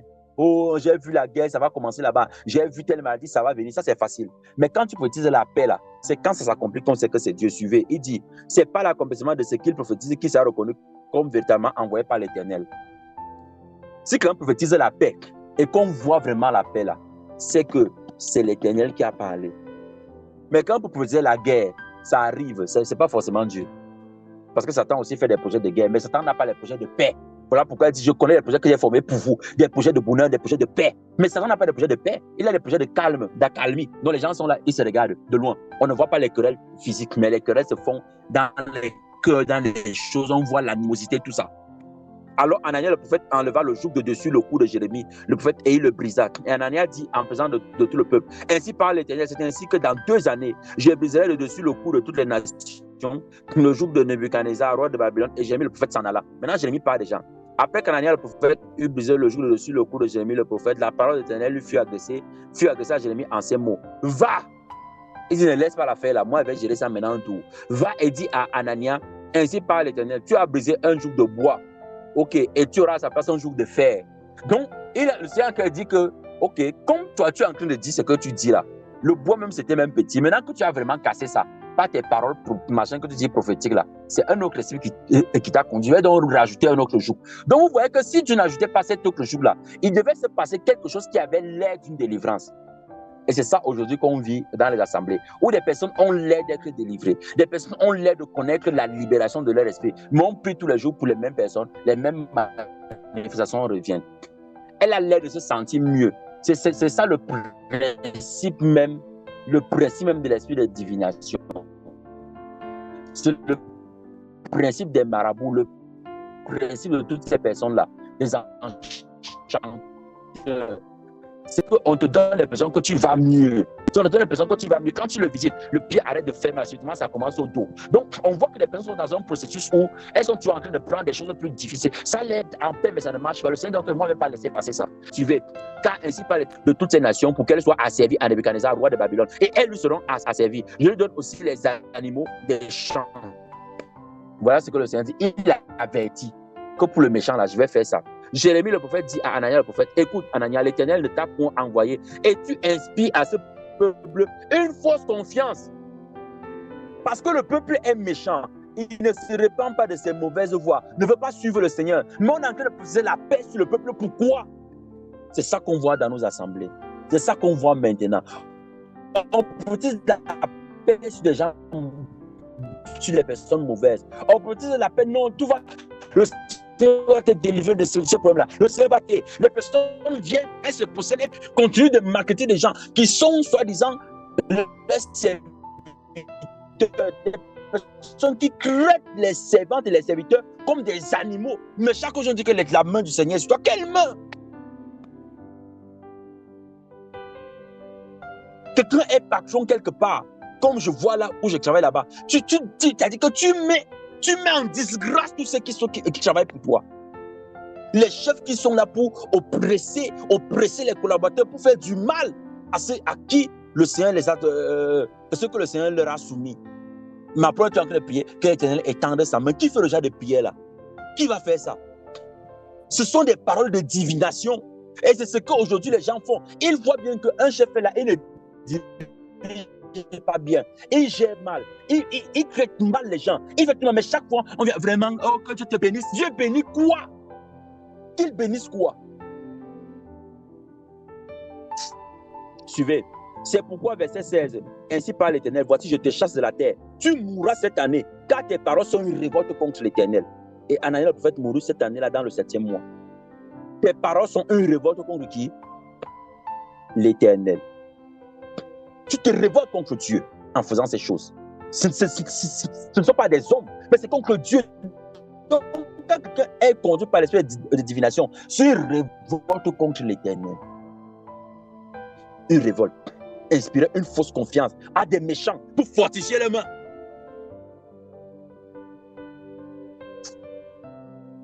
Continuons de lire. Ça, c'était le deuxième point. Donc, j'ai dit que nous sommes dans les manifestations, grand B. Et le premier point, c'était amener les vivants à interagir avec les morts. Le deuxième point, c'est prédire un avenir radieux malgré le péché dans la vie des concernés. Le troisième point, c'est être attiré par le gain. Nombre chapitre 22. Je ne vais pas tout lire parce que je suppose que vous connaissez l'histoire. Allons regarder ça. Nombre chapitre 22. Attiré par le gain. Les enfants d'Israël, à partir du verset 1, partirent et ils campaient dans les plaines de Moab, au-delà du Jourdain, vis-à-vis de Jéricho. Balak, fils de Tsippor, vit tout ce qu'Israël avait fait aux Amoréens, et Moab fut très effrayé en face d'un peuple aussi nombreux. Il fut saisi de terreur en face des enfants d'Israël. Moab dit aux anciens de Madian, cette multitude va dévorer tout ce qui nous entoure, comme le bœuf broute la verdure des champs. Balak, fils de Tsippor, alors, et était alors roi de Moab. Il envoyait des messagers auprès de Balaam, fils de Béor, de Pétor, sur le fleuve dans le pays des fils de son peuple, afin de l'appeler et lui dire, voici un peuple est sorti d'Égypte, il couvre la surface de la terre et il habite vis-à-vis de moi. Viens, je te prie, maudis-moi ce peuple, car il est plus puissant que moi. Peut-être ainsi pourrais-je le battre et le chasserai-je du pays, car je sais que celui que tu bénis est béni et que celui que tu maudis est maudit. Les anciens de Moab et les anciens de Madian partirent ayant avec eux des présents pour le devin, suivez bien, le devin. Ils arrivaient auprès de Balaam. Ils lui rapportaient les paroles de Balak. Balaam leur dit, passez ici la nuit, je vous donnerai la réponse d'après ce que l'Éternel me dira. Et les chefs de Moab restaient chez Balaam. Dieu vint à Balaam et dit, qui sont ces hommes que tu as chez toi? La question de Dieu ici, mon cœur me dit que Balaam ne devait pas les garder là-bas dans la maison. Là. Comment on peut venir te voir, on dit que tu pars maudire quelqu'un et puis tu pars faire ça? Et c'est ce qu'on voit aujourd'hui les gens faire. Parce que la pression qui a fait qu'il les garde, c'est parce qu'il a vu les présents. Ah oui. Le Seigneur nous a aussi donné le pouvoir d'aller maudire les gens. On a vu Jésus-Christ faire ça, à part le figuier. On a vu le Seigneur Jésus-Christ maudire des personnes, maudire des villes. On a vu Jésus faire ça. Non. Mais aujourd'hui, c'est le pouvoir qui intéresse beaucoup les gens. En tant que serviteur de Dieu, je ferme le ciel sur sa tête. Quel est l'esprit qui a conduit la personne pour dire ça? C'est un esprit de divination. C'est un esprit de divination. Ce n'est rien d'autre. C'est la divination. Parce que quoi? Il y a les présents. Et les présents, là, ce n'est pas toujours l'argent. Hein. Les présents, ça peut être aussi la gloire, la notoriété, ça peut être l'élévation, ça peut être le fait que les gens vont t'honorer, vont avoir une certaine crainte de toi et non de Dieu. Et quand le pasteur là parle, les choses là, ça s'accomplit vraiment. Hein. Ce n'est plus que quand Dieu parle par lui, c'est que quand lui parle, ça s'accomplit vraiment. Donc c'est toi qu'on commence à craindre. C'est l'esprit de divination qui est derrière. Hey. Dieu dit à Balaam, tu n'iras point avec eux, tu ne maudiras point ce peuple car il est béni. Et la suite, on la connaît. Balaam a dit que vraiment partez tout ça. Balaam est encore venu, il n'y avait plus de présent. Balaam a encore dit que je vais encore consulter Dieu. Dieu a dit que lève-toi dont tu pars. Et quand ils le vont dire que la colère de Dieu s'enflamma contre Balaam. Est-ce que vous voyez un peu? Parce qu'il était à cet esprit de divination là, pour l'amour du cœur. Il devait dire non depuis le début. Pourquoi aujourd'hui des enfants de Dieu acceptent des compromis à cause du tous ceux-là qui sont captifs à cause de ces choses. À cause de ces choses, Seigneur. Nous te prions, Papa. À cause d'un gain aussi petit qu'il soit, on n'arrive plus à ne pas discerner les choses mauvaises. On voit bien que ces choses ne sont pas bonnes, mais on est quand même. Parce que je suis dans une dénomination qui a un grand nom. Parce que je suis soi-disant dans un mouvement où nous sommes connus à l'international. Alors, il m'est difficile d'aller dans une assemblée inconnue, difficile, parce que quand bien ce serait la vérité, ce n'est pas grave. Je peux changer cela de l'intérieur. Ce sont des pensées que cet esprit nous donne, que cet esprit nous amène à voir. Peut-être que nous allons sortir du milieu d'eux. Et nous avons ces pensées, Seigneur, parce que nous voulons nous accrocher à cette gloire éphémère que les hommes donnent. Oui, je suis dans un mouvement qui est déjà connu internationalement. Quand bien je constaterai des dérives, ce n'est pas si grave que ça. Je vais prier, ça va changer. Oh Dieu, je t'en supplie. Donne-nous un cœur droit, un cœur qui t'aime. Balaam n'avait pas à les garder. Balaam n'avait pas à les garder. Et c'est d'ailleurs pour cela que tu parles du salaire de Balaam. L'égarement qui a été dans son cœur, c'était le salaire de la perdition. Mais aujourd'hui, Seigneur, combien de tes enfants se perdent dans ces voies-là? Aide-nous, Papa, nous te prions au nom de Jésus. Aide-nous, Seigneur. Nous avons besoin de toi. Oh Dieu. Au nom de Jésus-Christ. Amen.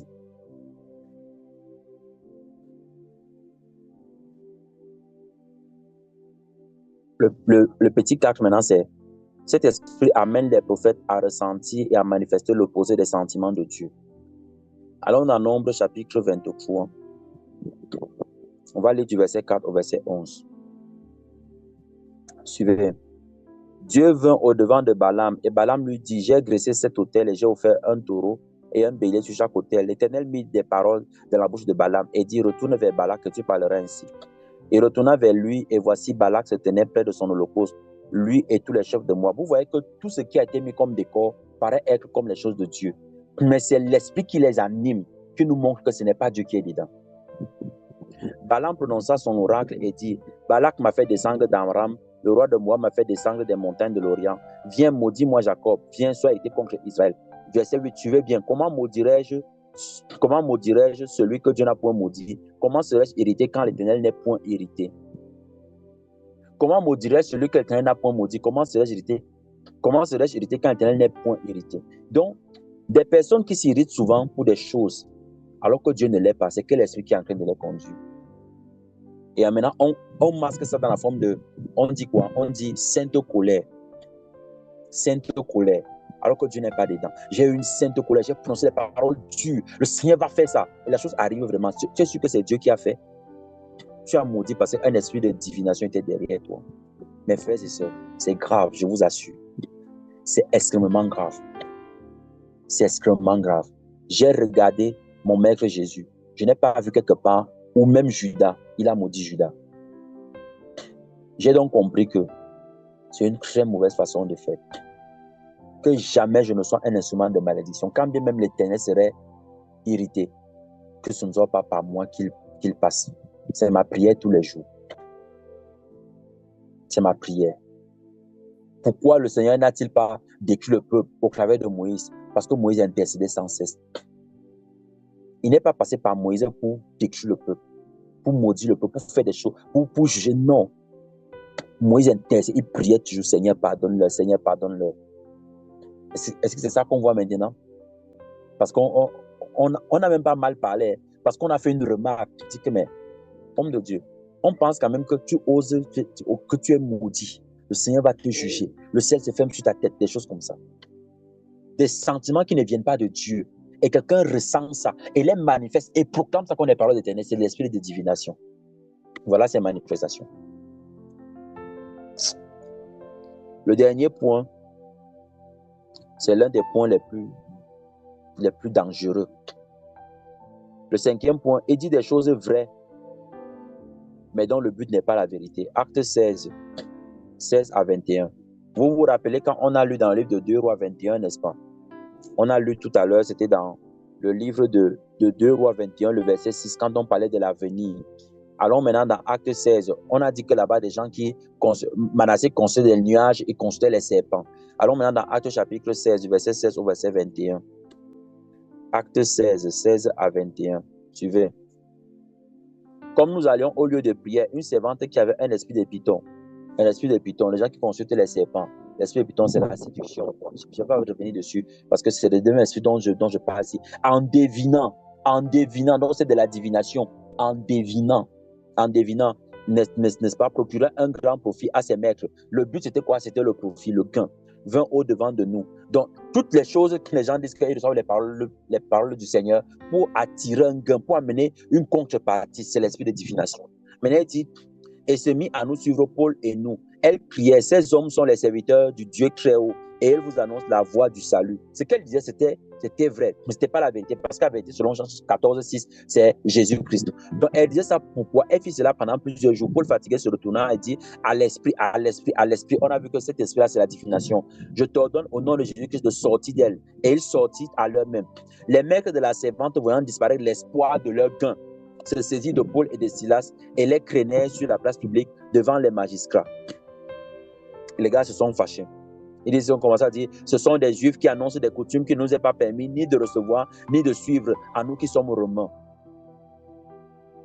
Donc, vous voyez que l'esprit de divination peut donner des informations vraies, mais qui ne t'amènent pas vers Jésus. C'est pour ça que quand on va voir l'esprit de prophétie, vous allez comprendre, vous allez mieux discerner la prophétie, en fait, par la grâce du Seigneur.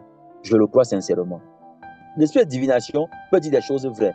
Ta maman s'appelle tant, n'est-ce pas? Oui, mais le but, c'est pourquoi? C'est parce que ta maman s'appelle tant qu'il a dit ça que c'est Dieu qui parle. Non. Peut dire des choses vraies. Ces hommes vous annoncent la véritable voie du salut. Ce sont des serviteurs du Dieu très haut. C'est la vérité. Enfin, c'est vrai. Mais l'objectif, c'est quoi? C'est d'amener les gens à Jésus. Non!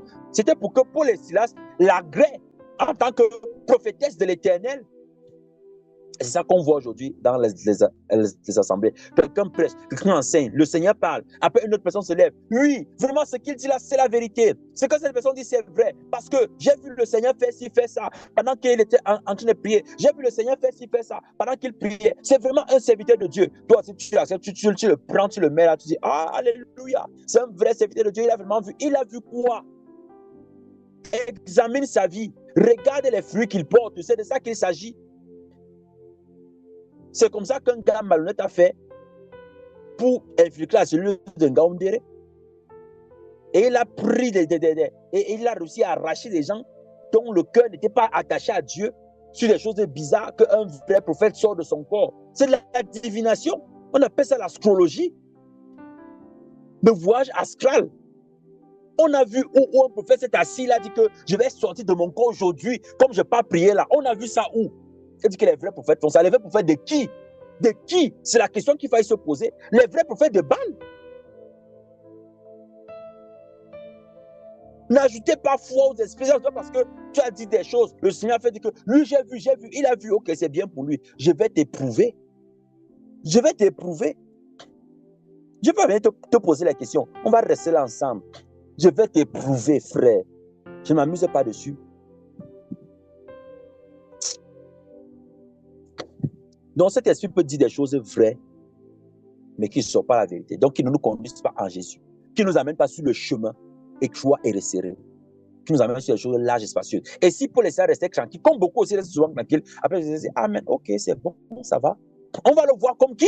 Un serviteur de Dieu, alors que ce n'est pas le cas.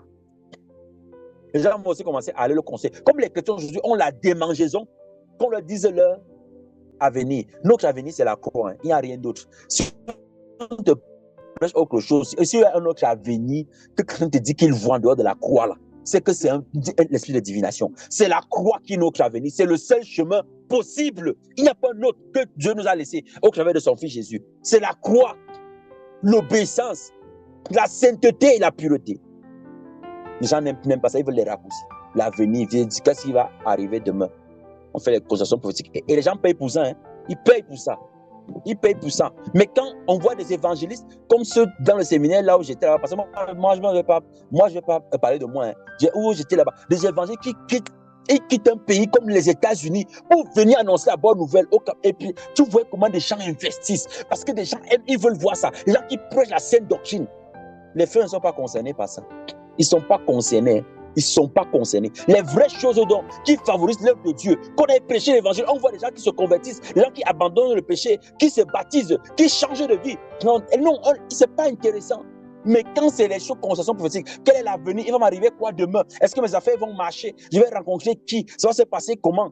On paye. Que le Seigneur nous aide. Hein. Qui nous aide vraiment. Tous ceux qui font ça ont participé. Hein.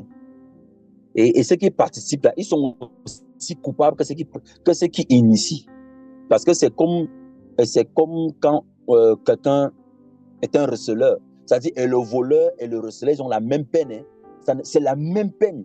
Celui qui a volé et celui qui a recelé, ils ont la même peine. Maintenant, on va voir le dernier point. C'est par ça qu'on va finir pour pouvoir prier. Comment s'en prémunir? C'est bien beau de voir les manifestations, mais comment faire pour s'en prémunir? Il y a des choses très simples. La première chose, c'est de devenir enfant de Dieu.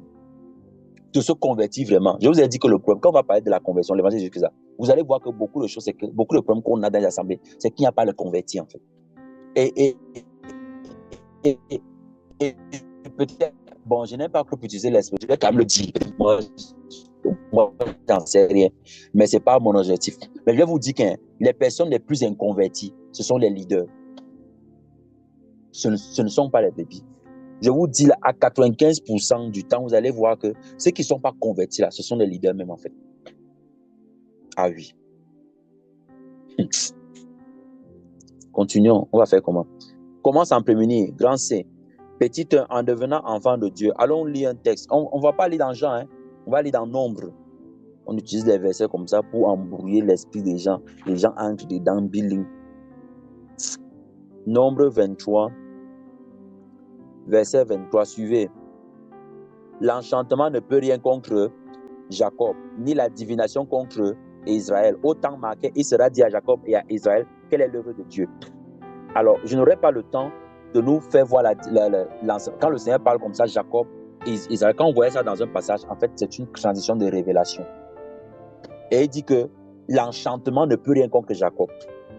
Jacob, c'est l'image de ceux qui ont déjà entendu, qui connaissent, qui ont des informations sur Dieu, mais qui n'ont pas une expérience spécifique avec lui. Je vais recommencer. Jacob ici représente toutes les personnes qui ont entendu parler de Dieu, parce que Jacob, c'était l'image de celui qui connaissait le Dieu de son père.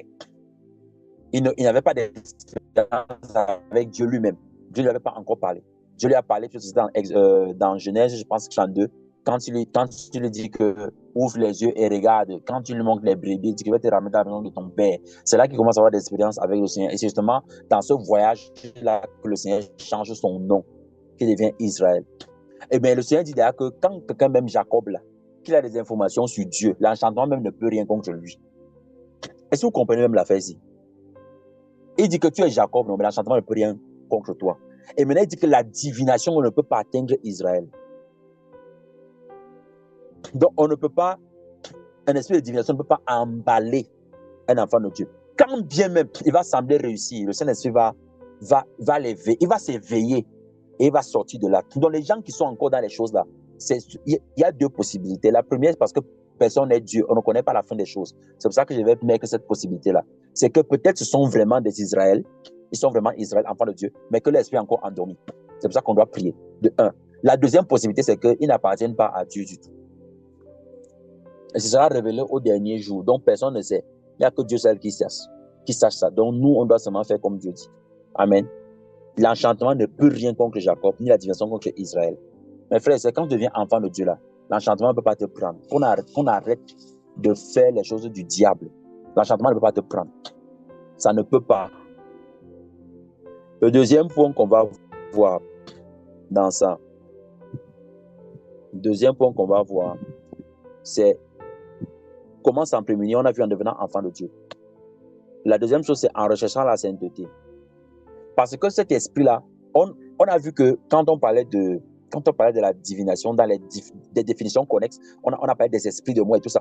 On a vu que c'était pour faire quoi? Pour amener le peuple à se prostituer vis-à-vis de Dieu. Donc, cet esprit va toujours être opposé à la sainteté. Lorsque quelqu'un cherche la sainteté, cet esprit n'a pas d'emprise sur son cœur. Ce ne sera pas possible. Donc, la solution, c'est la sainteté. Et pour cela, allons lire dans Lévitique chapitre 20, le verset 26. On a d'abord lu ça aussi dans le verset 7. Lévitique 20.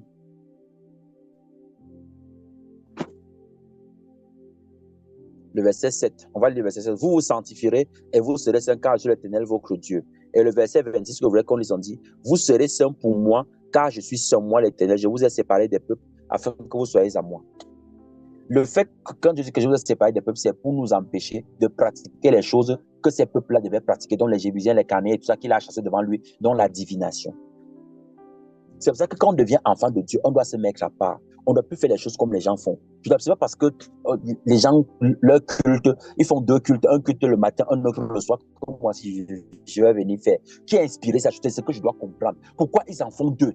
Est-ce que c'est parce que les gens sont trop occupés en matinée et veulent leur donner la possibilité de venir aussi le soir? Ne peut-on pas enseigner à ces personnes à savoir sacrifier les choses pour le Seigneur? Ou bien c'est parce que ça procure plus de gains? Parce que quand on va collecter le matin, on collecte le soir aussi, le panier sera beaucoup plus rempli. Quel est l'esprit qui est derrière? Si moi je ne demande pas au Seigneur, je commence seulement à faire, quel esprit qui est en train de m'animer? Quand je vais diffuser l'enseignement sur l'adoration inconsciente des démons, mes frères, ce qu'on a fait pendant la retraite spirituelle là, vous allez mieux comprendre.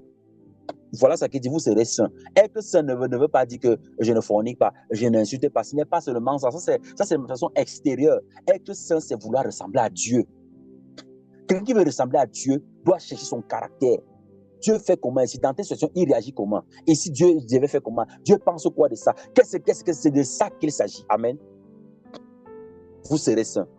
En recherchant la sainteté, c'est difficile que l'esprit de divination vienne à manipuler quelqu'un. C'est très difficile. Parce que quand bien même on va te donner des choses, on va t'annoncer l'avenir et tout ça, tu vas te demander qu'est-ce qui glorifie Dieu dedans.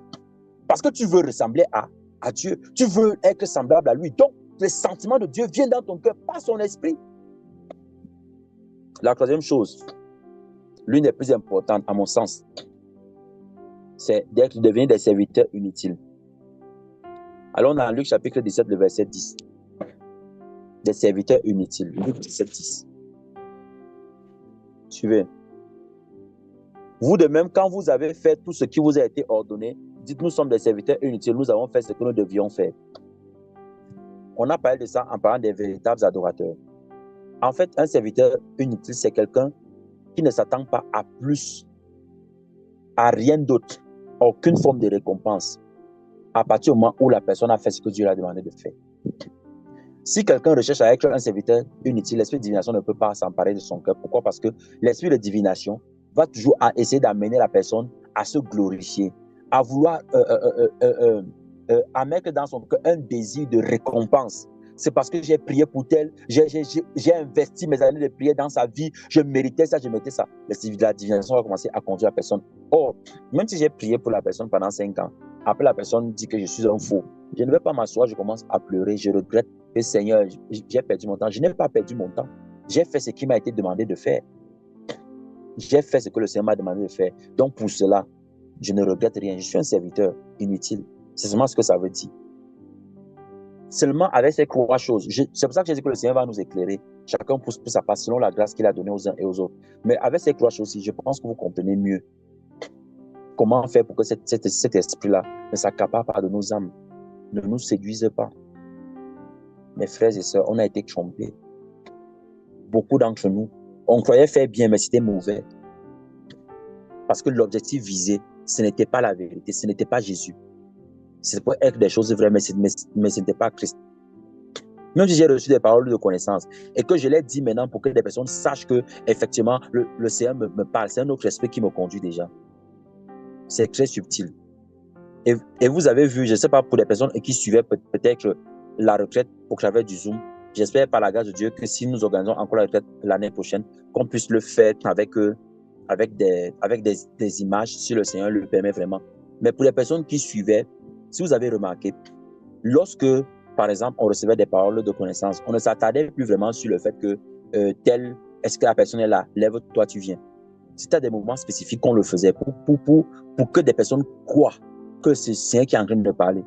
La plupart du temps, quand je recevais les paroles de connaissance, je priais directement. Et c'est après que les gens venaient donner les témoignages. C'était après que les gens venaient témoigner que tel jour quand on priait, il y a eu ceci, c'est de moi dont on parlait. Je n'ai pas besoin que tu me confirmes. Le Saint-Esprit m'a dit, est-ce que j'ai besoin de ta confirmation? La confirmation de la personne, c'est plus stimuler quoi dans mon cœur? Forcément que vous voyez, quand vous dites que Dieu parle, vous voyez, voici Dieu. C'est quel esprit qui anime bien? On a bien reçu une parole qui vient du Seigneur, mais maintenant, l'objectif visé devient quoi? L'esprit de divination est très rusé. Très rusé.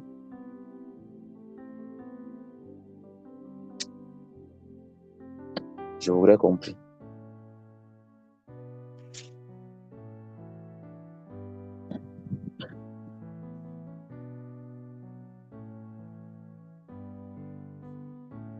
On va prier sur deux choses. La première des gens, on va demander pardon au Seigneur pour toutes les fois où on s'est laissé conduire par cet esprit. Et la deuxième chose, c'est qu'on va dire au Seigneur, Papa, aide-nous. Aide-nous. Sans toi, on ne peut rien. Sans toi, ce n'est pas possible. Et enfin, on va prier pour toutes les personnes qui sont encore sous le joug de cet esprit. Et prier pour nous-mêmes pour être des serviteurs inutiles qui recherchent la sainteté et qui veulent ressembler à Dieu.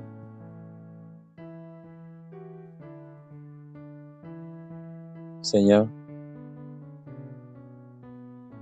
je te supplie de nous pardonner. De nous pardonner parce que nous sommes laissés conduire par cet esprit-là.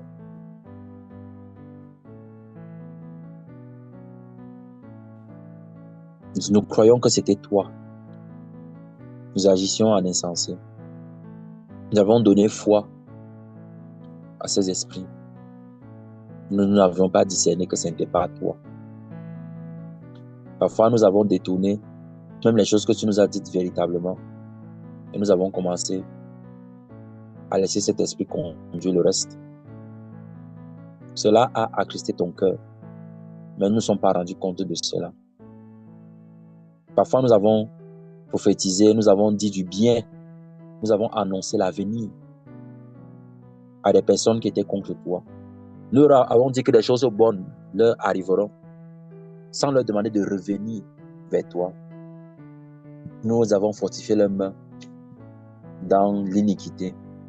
Aujourd'hui, peut-être, ces personnes, leurs cœurs sont plus endurcis qu'auparavant. C'est pour cela que nous venons à toi et nous supplions que tu nous pardonnes, Seigneur. Pardonne-nous d'avoir été aussi négligents, d'avoir été aussi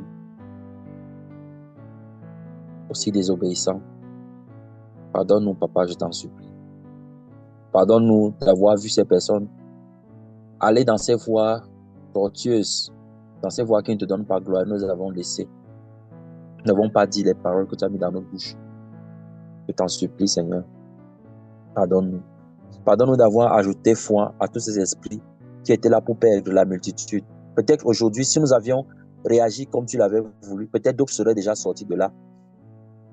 L'idéal, ce n'est pas que nous nous soyons sauvés, seulement nous seuls, mais c'est de voir tout ce que nous aimons, Seigneur, auprès de toi dans les derniers jours, lorsque tu viendras pour enlever ton église. C'est pour ça que nous demandons pardon. Toutes ces choses mauvaises que nous avons faites. Je t'en supplie, Seigneur. Viens à notre secours et fais-nous grâce à cause de ton amour et de ta miséricorde. Fais-nous grâce pour toutes ces âmes délaissées, pour toutes ces personnes que nous avons oubliées. Fais-nous grâce, Seigneur, pour toutes ces personnes qui sont captives aujourd'hui de ces esprits-là, qui auraient pu peut-être écouter ta voix si nous avions réagi autrement.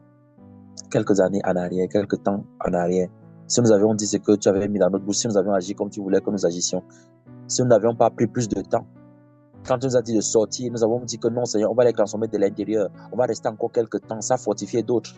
Aujourd'hui, ils sont encore captifs. Ils n'expérimentent pas les choses précieuses que tu as prévues pour elles, Seigneur, je t'en supplie. Pardonne à ton peuple que nous sommes. Pardonne-nous à cause de notre ignorance, à cause de notre méchanceté de cœur, à cause de notre orgueil, notre arrogance. Pardonne-nous, Seigneur. Nous voulons nous humilier devant ta face, afin que tu nous fasses grâce, Seigneur. Car toi, c'est les justes, toi, c'est les saints.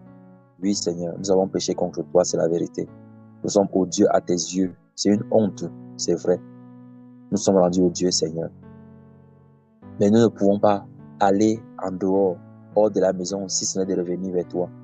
À qui irions-nous, Seigneur? Tu n'as-tu pas les paroles de la vie? C'est vers toi, Seigneur, que je trouve les paroles de la vie. Y a-t-il, Seigneur, des corrections? Vaut mieux encore tomber entre tes mains. Je préfère encore être châtié par toi, Seigneur, que de vivre en paix avec les ennemis de ta personne. Que de vivre en paix avec tes ennemis. Je préfère encore, Seigneur, tomber sous ton jugement. Car je sais que tu jugeras avec justice, avec droiture, avec équité. Je sais que tu jugeras, Seigneur, avec la pensée de la vérité. Je sais, Seigneur, que tu feras ce qui est juste. Mais mes ennemis sont fourbes. Tes ennemis, Seigneur, sont fourbes, ils sont méchants, ils sont odieux. Leur objectif, c'est de nous conduire en enfer seul.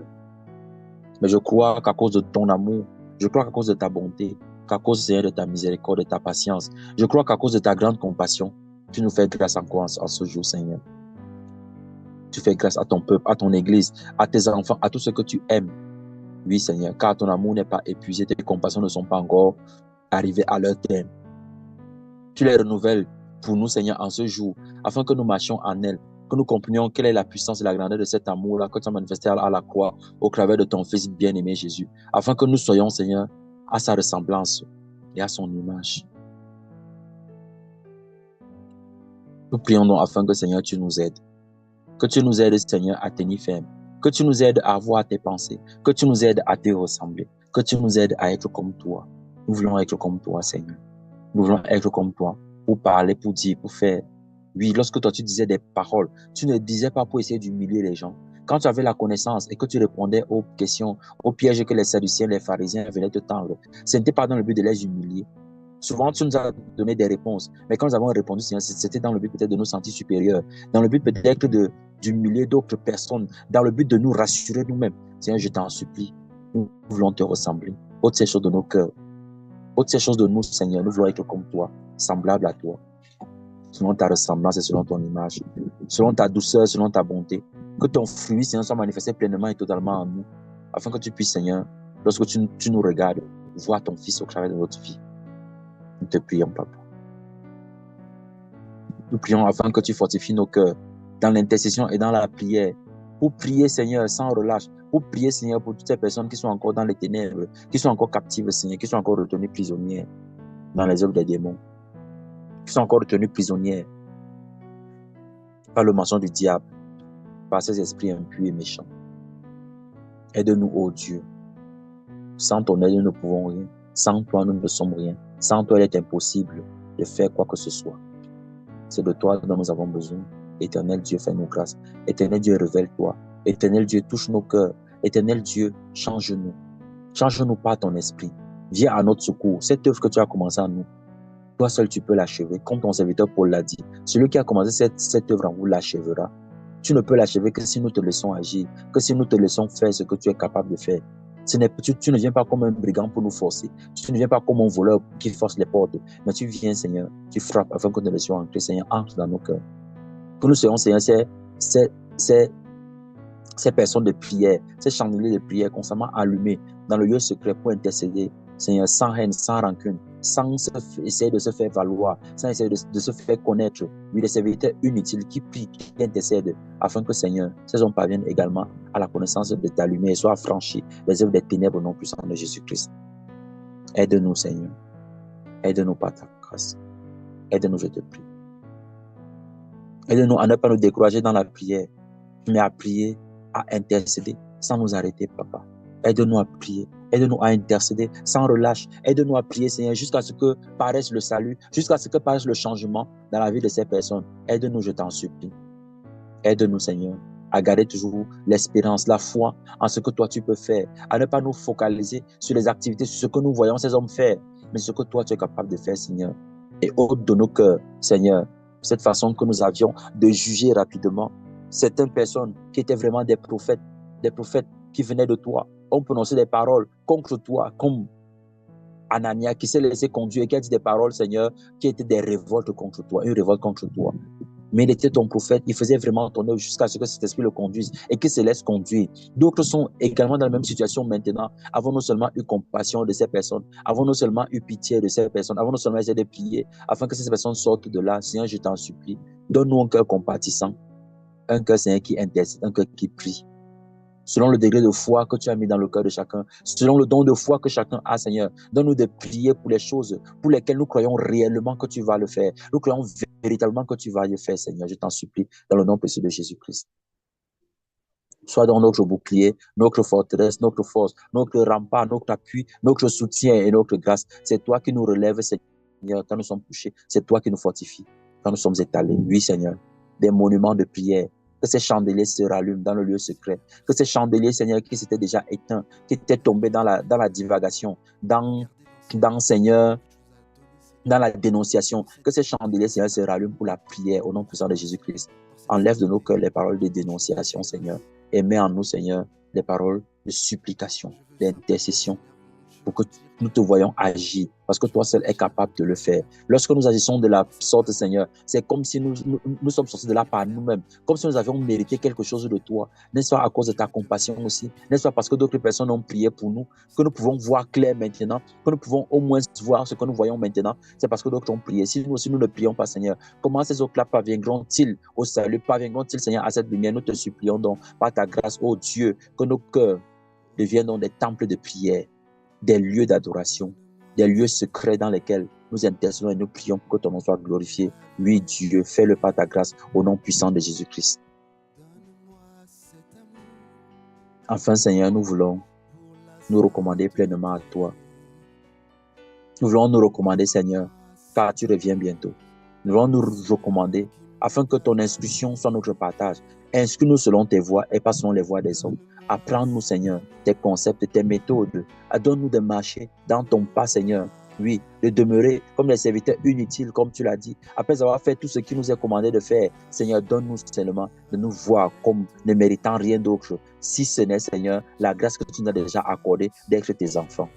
Afin que jamais dans notre cœur ne s'élève de l'orgueil. Car du moment où quelque chose est vide dans notre cœur, une soi-disant récompense que l'on attend, le malin se servira de ça afin de nous attirer dans son filet, afin de nous amener à pratiquer ces choses, afin de nous tromper. C'est pour ça que plusieurs de ceux qui ont commencé avec toi sincèrement, qui marchaient dans tes voies, ont été happés ainsi parce qu'il y avait un désir qui venait dans leur cœur, parce qu'il y avait une soi-disant, Seigneur, un soi-disant désir qui était resté là, qui n'était pas parti. Ils se voyaient comme devant recevoir une récompense, quelle qu'elle soit, peut-être un merci d'un grand homme de Dieu, une reconnaissance d'une personne qui, Seigneur, te craint. Oui, Seigneur, c'était ainsi. Peut-être dans le cœur, il y a quelque chose qui dit que si jamais cette personne-ci me dit que je suis vraiment un serviteur de Dieu, alors ma foi sera boostée. Et l'ennemi le sait et il voit ce désir et il l'utilise contre nous. Seigneur, enlève tout. Enlève tout. Nous ne voulons pas qu'un seul désir subsiste en nous, que rien d'autre, si ce n'est, Seigneur, de te faire plaisir. Si ce n'est, Seigneur, que ton nom soit glorifié. Aide-nous, Papa, au nom de Jésus. Aide-nous à rechercher la sainteté la sanctification et la paix sans laquelle personne ne te verra, tel que tu es dans Hébreux au chapitre 12. Oui, Seigneur. Car tu as dit, vous serez saints parce que je suis saint. Moi, l'Éternel, votre Dieu, je vous ai séparé des peuples. Donne-nous de ne pas pratiquer les choses que ces peuples pratiquent. Enseigne-nous sur tes voies, Seigneur, pour pouvoir distinguer, pour pouvoir voir les nuances que cet esprit de divination veut nous amener à faire. Pensant que c'est toi. Oui, aide-nous, ouvre notre intelligence, éclaire notre esprit, Seigneur. Sanctifie notre conscience, sanctifie notre intelligence, sanctifie nos pensées, sanctifie nos désirs, sanctifie tout ce qui émane de nous, Seigneur, afin que cela soit à l'image de ta pensée, à l'image de ta révélation, à l'image de ton esprit, à l'image de ta personne, au nom puissant de Jésus-Christ. Que ces choses soient transformées, changées définitivement, Seigneur. Oui, je te prie, Papa. Fais-le par ta grâce, oh Dieu. Merci, Seigneur, parce que tu le fais. Donne-nous enfin, Seigneur, de demeurer, de manifester le pouvoir de devenir enfant de Dieu et de demeurer en celui-ci. Je te prie, Papa. Je te prie de nous revêtir de ce vêtement doux qu'est l'humilité, de nous revêtir de ce vêtement doux qu'est l'humilité, Seigneur, qui est à peine perceptible, mais qui est la meilleure protection contre les attaques de l'ennemi dans le dos. Gloire à toi, Papa. Je te dis donc merci pour chacun d'entre nous. Je te dis merci, Seigneur, pour nos vies, que tu changes et que tu transformes. Je te dis merci, Seigneur. Qu'il se fasse dans nos vies selon ton dessein à toi. Qu'il arrive selon ce que toi tu as prévu, Seigneur. Que ce soit ta volonté qui soit faite. Ce n'est pas l'avenir qui nous intéresse. Ce n'est pas ce que nous deviendrons ou ce qui nous va nous arriver qui nous intéresse. Mais c'est ce que toi tu veux faire qui nous intéresse, Seigneur. Fais donc ta volonté. Fais ta volonté, que ton règne descende dans nos vies et qu'il se manifeste pleinement. Oui, Seigneur, pas notre désir, pas notre volonté, mais ta volonté, la tienne seulement. Je te prie dans le nom puissant de Jésus-Christ. Oui, qu'il se fasse donc, Seigneur, tout ce que tu as préparé. Qu'il se fasse donc, Seigneur, tout ce que tu as arrêté pour chacun d'entre nous, dans les voies merveilleuses dans lesquelles nous devions marcher. Oui, ces voies, ces œuvres que tu as préparées d'avance, avant la façon du monde, afin que nous les pratiquions. Oui, donne-nous, Seigneur, de marcher dans ces œuvres-là, glorieuses. Oui, nous te prions au nom puissant de Jésus-Christ. Que la méchanceté ne soit plus trouvée au milieu de nous. Que l'idolâtrie disparaisse, Seigneur. Que les enchantements, la divination, toutes ces choses où l'on consulte les nuages, les choses, Seigneur, où l'on s'attarde à des méthodes des hommes. C'est que ces choses partent au nom de Jésus, que toi, tu sois glorifié. Fais-le par ta grâce, Seigneur. Je te dis merci encore pour les vies qui ont été changées au travers de ce message. Je te dis merci, Seigneur, pour les cœurs qui ont pris des résolutions fermes au travers de ce message. Je te dis merci pour les cœurs auxquels tu as parlé, au-delà des mots, Seigneur, que ces personnes ont pu entendre au travers de ce message. Je te dis merci pour toutes ces vies, Seigneur. Je te dis merci pour les répercussions que cela aura, même dans la vie d'autres personnes qui vont écouter ce message par la suite. Je te dis merci, Père. Merci. Merci infiniment. Merci parce que tu nous gardes. Tu nous gardes ainsi jusqu'à ton avènement. Tu nous gardes ainsi dans la lumière et dans la vérité. Tu nous gardes ainsi, Seigneur, dans la crainte de ton Saint-Nom, jusqu'à ce que tu reviennes, Seigneur. Oui, que ton nom à jamais soit glorifié au milieu de nous. Que ton cœur à jamais, Seigneur, soit réjoui de ce que nous marchons dans tes voies et que nous pratiquons tes ordonnances avec crainte, avec tremblement, mais également, Seigneur, et davantage avec amour. Oh Seigneur, sois béni infiniment. Puisses-tu bénir, Seigneur, l'œuvre que tu as confiée à chacun d'entre nous, dans la mesure de ce que chacune de ces personnes doit faire. Merci, Seigneur, d'amener chacun à une dimension où toi-même tu as pensé que cette personne devrait agir, afin que ton nom soit glorifié, oui, que l'on voit ton règne dans la vie de chacun d'entre nous, au nom puissant de Jésus. Merci, ô roi. Merci pour tout. Merci pour ton amour. Merci pour ta bienveillance. Merci pour ta patience. Merci pour ta bonté. Merci pour ta fidélité. Merci, Seigneur, pour ta longanimité. Merci, Seigneur, pour ta bienveillance. Merci pour tout ce que tu es pour nous. Merci pour tout ce que tu fais pour nous. Merci pour tout ce que tu as accompli dans nos vies. Merci pour les choses que nous ne voyons pas, que nous comprendrons peut-être jamais, mais que tu fais, Seigneur. Merci. Merci pour tout l'amour que tu nous donnes. Puisses-tu encore nous garder cette nuit, pendant que nous allons nous endormir, Seigneur, que tu sois celui qui veille sur nos vies, sur nos âmes. Conduis-nous encore pour la journée de demain. Précède-nous dans tout ce qui doit être fait, afin que ton nom soit glorifié. Oui, Seigneur, amène-nous à expérimenter les choses précieuses qui viennent de toi. Merci infiniment, Papa.